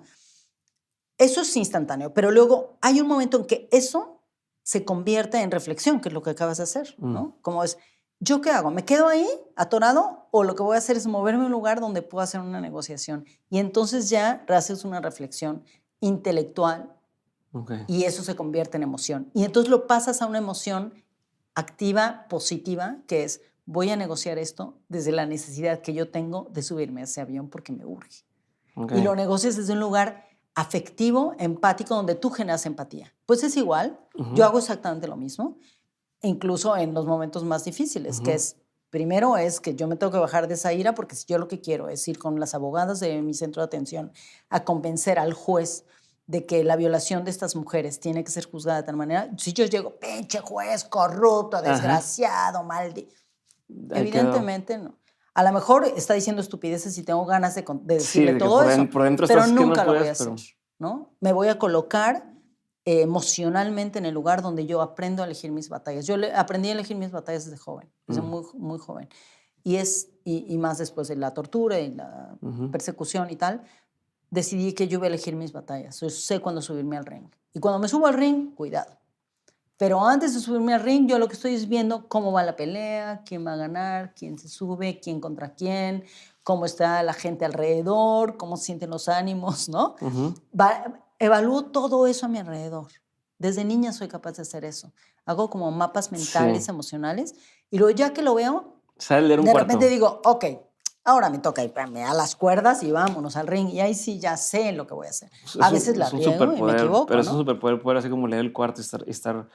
Es un superpoder, a la vez, me imagino, si te pasa a ti, es cansado en sentir tantas emociones de todo el mundo y que seas sensible a eso y que o sea, a veces dices es agotador, agotador. Porque de repente además la gente lo percibe y entonces mandan. A mí me pasa con mis redes sociales. Todos los días me llegan cientos de mensajes de todo el mundo. O sea, hoy estaba revisando unos mensajes y digo, ojalá yo tuviera ese poder. Ojalá fuera como cuando decía de niña, quiero ser presidenta del mundo mundial, ojalá pudiera ser presidenta del mundo mundial y corregir. Pero niña, o sea, una chavita de Perú que me escribe para pedirme ayuda con unos abusos sexuales, un montón de hombres que me escriben, que han leído mis libros, que fueron abusados de niños que no saben cómo procesar. Entonces, bueno, sí, es una especie de superpoder, pero tiene un costo enorme, ¿no? Tiene un costo emocional y además... A ver, esto es un tema que a mí me mueve un montón, ¿no? Y más ahora, después de tantos años de trabajar en esto, y por la fama que tengo y porque de repente mis videos empiezan a circular, por ejemplo, en TikTok y se vuelve una locura. Porque entonces gente que no me conocía... Toda esta semana que elegí un par de personas que iban a hablar contigo, me empezaron a pasar el mismo, me mandaron todo el mundo manda el mismo. Que lo subió una chica que lee libros y recomienda libros en TikTok y que es un encanto, pero... Claro, genera un trending topic con mis videos de investigaciones y de repente la gente que me descubre en este momento quiere que yo vaya a Panamá, Paraguay, a Cuba, a todos los países que yo he investigado. Yo he investigado y trabajado en 143 países. Quiere que vaya a esos países a ayudarles a salvaguardar a las víctimas. Entonces, yo sé que yo soy solo una humana falible, ¿no? Que tengo muy poco poder en términos, ¿no?, globales. Pero la gente está tan desesperada y tan desanimada que me ve y piensa que soy mucho más poderosa de lo que soy. Pero es lo mismo de elegir tus batallas. O sea, o tú te dedicas a lo que estás haciendo, que hace que la gente se dé cuenta de estos temas, o te pones a dar terapia a cada una de las... O sea, y son diferentes cosas, ¿no?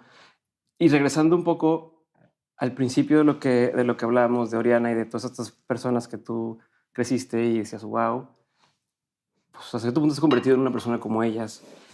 ¿Qué sientes? O sea, ¿qué sientes de decir, no sé si lo piensas o no, pero qué sientes de, para mí, te has convertido en alguien similar a esto, ¿no? Entonces, ¿eres consciente de eso? ¿Te sientes contenta? ¿Te da un peso?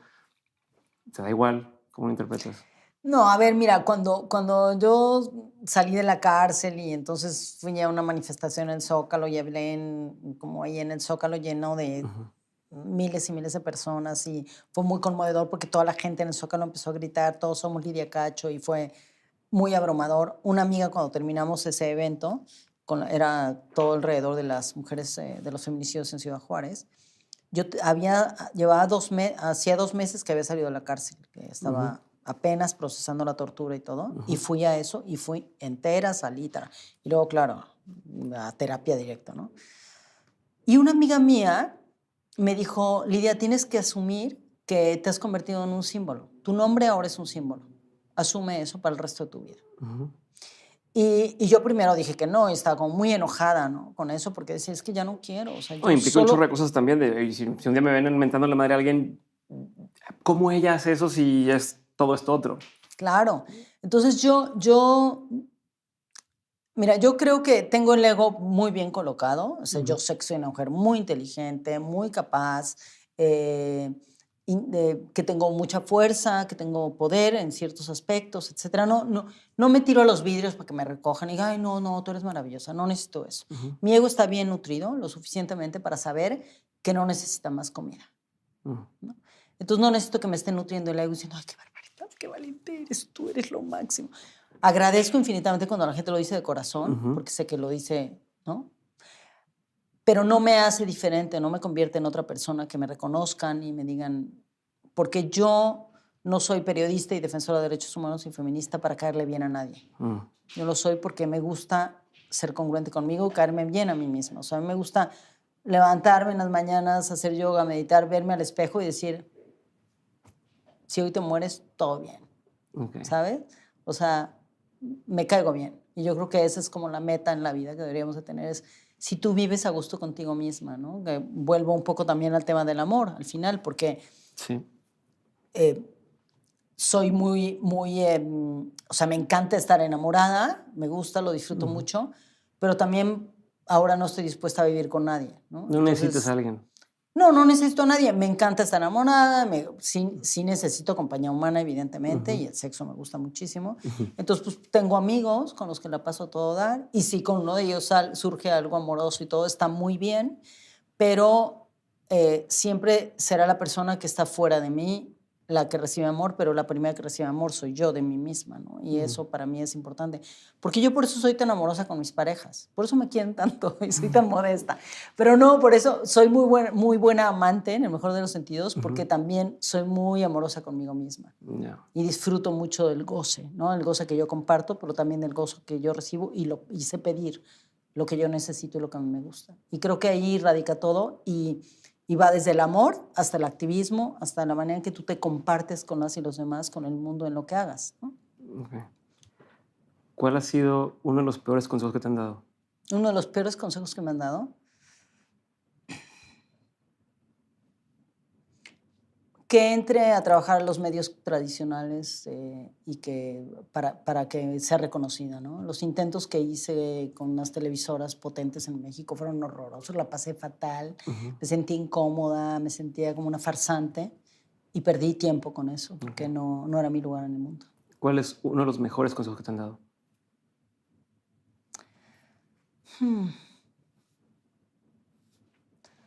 Yo creo que me lo dio mi abuelo materno y cuando me contaba sobre cómo enfrentarte como en los peligros de la política y era nunca opines hasta que terminaste la tarea. No cuentes lo que vas a hacer. ¿Qué es un consejo que tú antes dabas como un buen consejo, pero que ya no darías? Uy, un montón. En cualquier ámbito, no importa, pero que tú antes les decías a las personas esto de que te aconsejo esto, o no sé, y que ya... Soy una persona que da pocos consejos, honestamente, porque además me cae muy mal, me choca que me estén opinando sobre mi vida, ¿no? A menos que yo pida un consejo, no los recibo muy bien si no los pido. Entonces soy poco adepta a dar consejos, pero alguno que di, yo creo que al principio de las clases de periodismo y todo eso, era decirle a la gente que todo el mundo tiene la posibilidad de ser un buen periodista y ahora entiendo que no es cierto. Que si tú no tienes una convicción para seguir tu misión y no tienes las herramientas para defender tu misión internamente, tus herramientas emocionales, intelectuales, de solidez emocional, no puedes hacer buen periodismo porque vas a acabar corrompiéndote y te va a comer la entraña ¿no? esa venderte frente al poder. Ya hablaste 2 veces de tu misión. ¿Cuál es tu misión? O sea, mencionaste, ya van 2 veces que mencionas ese tema de tener una misión, tener una misión. ¿Qué sientes hoy que es tu misión? Pues dejar un poquito mejor el mundo de lo que era cuando antes de que yo llegara, ¿no? O sea, como decir, bueno, pues si pasé por aquí y podría haber pasado inadvertido, ¿no? Pero por lo menos lo hice dejando un poquito más de amor y de justicia frente a lo que mis ojos ven. ¿Qué opinión tienes que poca gente comparte contigo? ¿Qué opinión tengo que poca gente comparte conmigo? Es una buena pregunta, no lo sé. Yo creo que... Esas opiniones que de hacer una cena, sabes que si lo dices, se va a dividir la mesa. Bueno, sí, que la izquierda es profundamente machista y que la izquierda se está muriendo por el machismo. Eso cae muy mal porque yo soy de izquierda. ¿En qué sentido o a qué te refieres? Sí, que la izquierda en el mundo entero, en general, ha promovido todos los valores de la igualdad y la equidad, etcétera, pero al final está totalmente atravesada por el patriarcado y, está definida definida, pero además las dinámicas políticas dentro de la izquierda y culturales, etcétera, están atravesadas totalmente por el machismo. Entonces siempre los intelectuales que defienden la igualdad son los que más ganan, más que las mujeres, en fin. Entonces eso, que la izquierda... Si la izquierda no se repiensa, la derecha va a ganar siempre porque se está autodestruyendo, ¿no? Con su ceguera. Y eso no cae bien, ¿no? Mi exmarido me decía, no digas eso enfrente de nuestros amigos porque ya no nos van a invitar a cenar. Ya no voy a creer. Y pues, ya con el que no quiero volver a cenar es con mi exmarido, claramente. ¿Qué es algo que la gente no sabe de ti y que si supiera le sorprendería? No lo sabe por alguna razón. No sé. Que soy multiorgásmica, por ejemplo. ¿Perdón? Que soy multiorgásmica. Eso no lo sabe casi nadie. Pero ahora ya lo va a saber saber todo el mundo. Tus 25 millones de seguidores. Muy bien. ¿Cuál ha sido la lección más memorable que te han dejado tus padres? Mis padres, o sea, juntos, en conjunto. Wow. O sea, puede ser uno y uno o una cosa... La lección más memorable que me han dejado mis padres. Que el amor no basta para sostener una relación. ¿Qué te da mucha curiosidad hoy en día? ¿En qué piensas mucho constantemente? Que me da mucha curiosidad hoy en día. Mucha curiosidad cómo están procesando los niños y las niñas en la actualidad la defensa de la vida, de su vida, del futuro. Estoy muy metida en eso. Me interesa muchísimo saber qué van a hacer con la mierda de mundo que les estamos entregando. ¿Qué error, si tuvieras que decir alguno o unos cuantos, vamos a mantenerlo en pocos, pero que constantemente hacen los hombres en relación con todo el tema del feminismo? ¿Cuáles serían? Y pues digo algunos porque yo sé que a lo mejor hay muchos, pero si puedes decir un par puntuales días, ¿sabes qué? A ver, vatos, para empezar, esto y esto, corrijamos. Mira, yo creo que el primer error más común, ¿no? que cometen muchos hombres, no voy a decir que todos, pero una gran cantidad de hombres respecto al feminismo, es creer que el feminismo es asunto de mujeres. El feminismo es una creación intelectual, sociológica, antropológica, y de la experiencia vital de las mujeres, pero el feminismo es una herramienta para sanar al mundo, para sanar las relaciones entre los hombres y las mujeres y todas las personas en el arco iris de la identidad. Entonces, creer eso, que el feminismo es un asunto que solo consideran las mujeres, es un error. La otra es seguir diciendo que el feminismo es igual que el machismo, es el equivalente. El feminismo es el equivalente del embrismo, ¿no? Que son dos como nociones culturales que se basan en la digamos que en la parte más animal del comportamiento humano, más elemental, y que responden a nociones culturales de lo que debe ser el hombre y de lo que debe ser la mujer, ¿no? Y la otra es que creo que se tienen que dedicar más profundamente a reconocer sus propios miedos frente a todos estos cambios, ¿no? Porque muchos hombres sienten que las mujeres las hemos cambiado radicalmente las reglas del juego, y en donde más les afecta a los hombres es en el sexo y en el amor, definitivamente. En la economía no tanto, ¿no? Algunos sí, algunos no, pero en el sexo y en el amor es donde más los descoloca, porque no saben cómo reaccionar frente a nuestra narrativa, ¿no? Y creo que ahí es donde ellos, los hombres tendrían que mirar y tratar de entender que el hecho de que las mujeres también tenemos otras nociones y otras narrativas sobre el deseo, el amor, etcétera, no solamente les quita una carga importante, sino que les da más poder para la entrega en el ámbito del amor, ¿no? Creo que de los afectos, sino del amor, ¿no? Y de la intimidad. Okay. Creo que ahí está, esas serían las tres cosas que creo que más afectan a los hombres. 2 preguntas más. ¿Libro, película, documental, serie o experiencia pagada que haya marcado un antes y un después en tu vida o en tu forma de entender el mundo? No tienen que ser todas, pero que sí haya un antes y un después.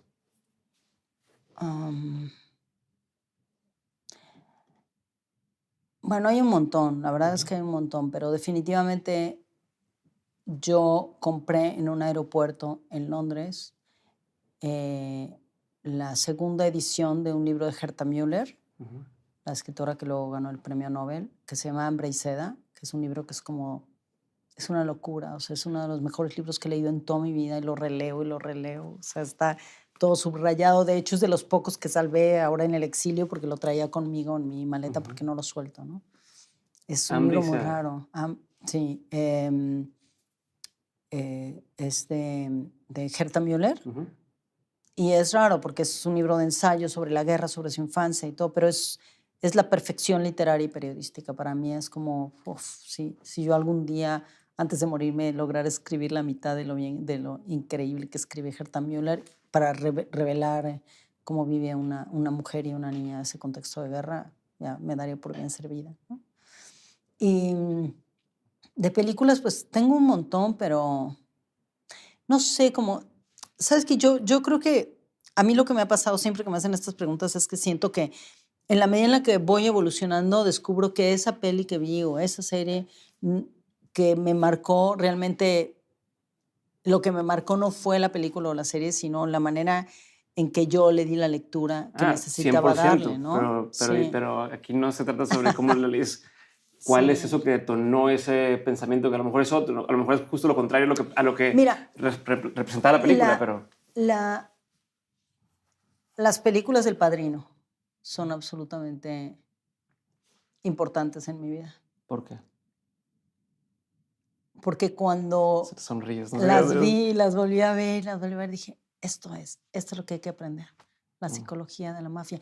Y los libros de Mario Puzo en realidad es una mierda. Ahí la obra de arte en realidad son las películas. Es de las pocas, bueno, sí las hay obviamente, sobre todo en cine europeo, pero adaptaciones de un libro a película, donde la película por mucho supera a la literatura, y ahí sí, definitivamente, a mí sí me funcionó. De todas mis amigas mujeres se me quedan viendo y me dicen, ¿cómo el Padrino? Y digo, sí. ¿Viste la serie de cómo se hizo El Padrino? ¿Una Sí, reciente? sí, claro. Está Sí, buena, ¿no? sí. ¿Cómo, o sea, cómo te pone el otro lado de lo que Claro. pasó detrás de todo esto? Toda la historia, sí. Última pregunta. De todo lo que has vivido, tanto en lo personal como en lo laboral, has tenido un montón de aprendizajes.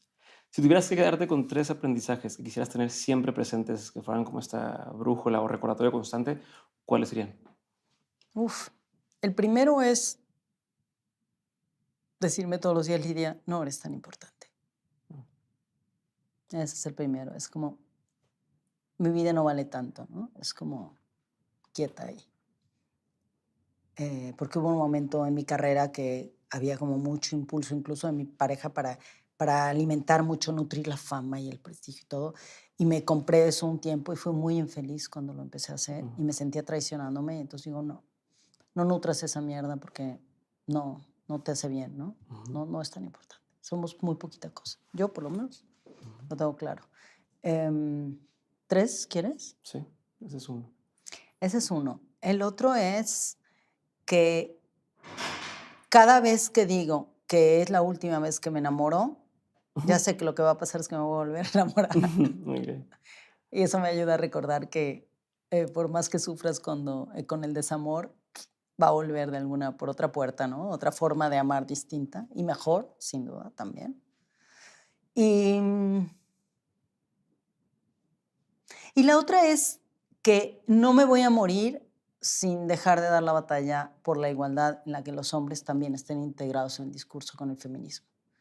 No voy a ceder ante mis amigas feministas que siguen diciendo que a los hombres les toca solos porque solos no pueden, y me consta que no pueden, y hay que acompañarlos porque tenemos que ir de la mano. Así que creo que eso me toca ahora que cumplí 60 años, pensé mucho en esa reflexión, como, sí, nos necesitan, no es nuestro trabajo, me gustaría no tener que hacerlo, me encantaría que hubiera una revolución de los hombres para su transformación en el mundo de la igualdad, pero quien va a abatir esta oleada de este boomerang que viene de violencia contra las mujeres por la rabia contra la libertad de las mujeres, tenemos que ser las mujeres y los hombres juntos, y hay que trabajar con ellos.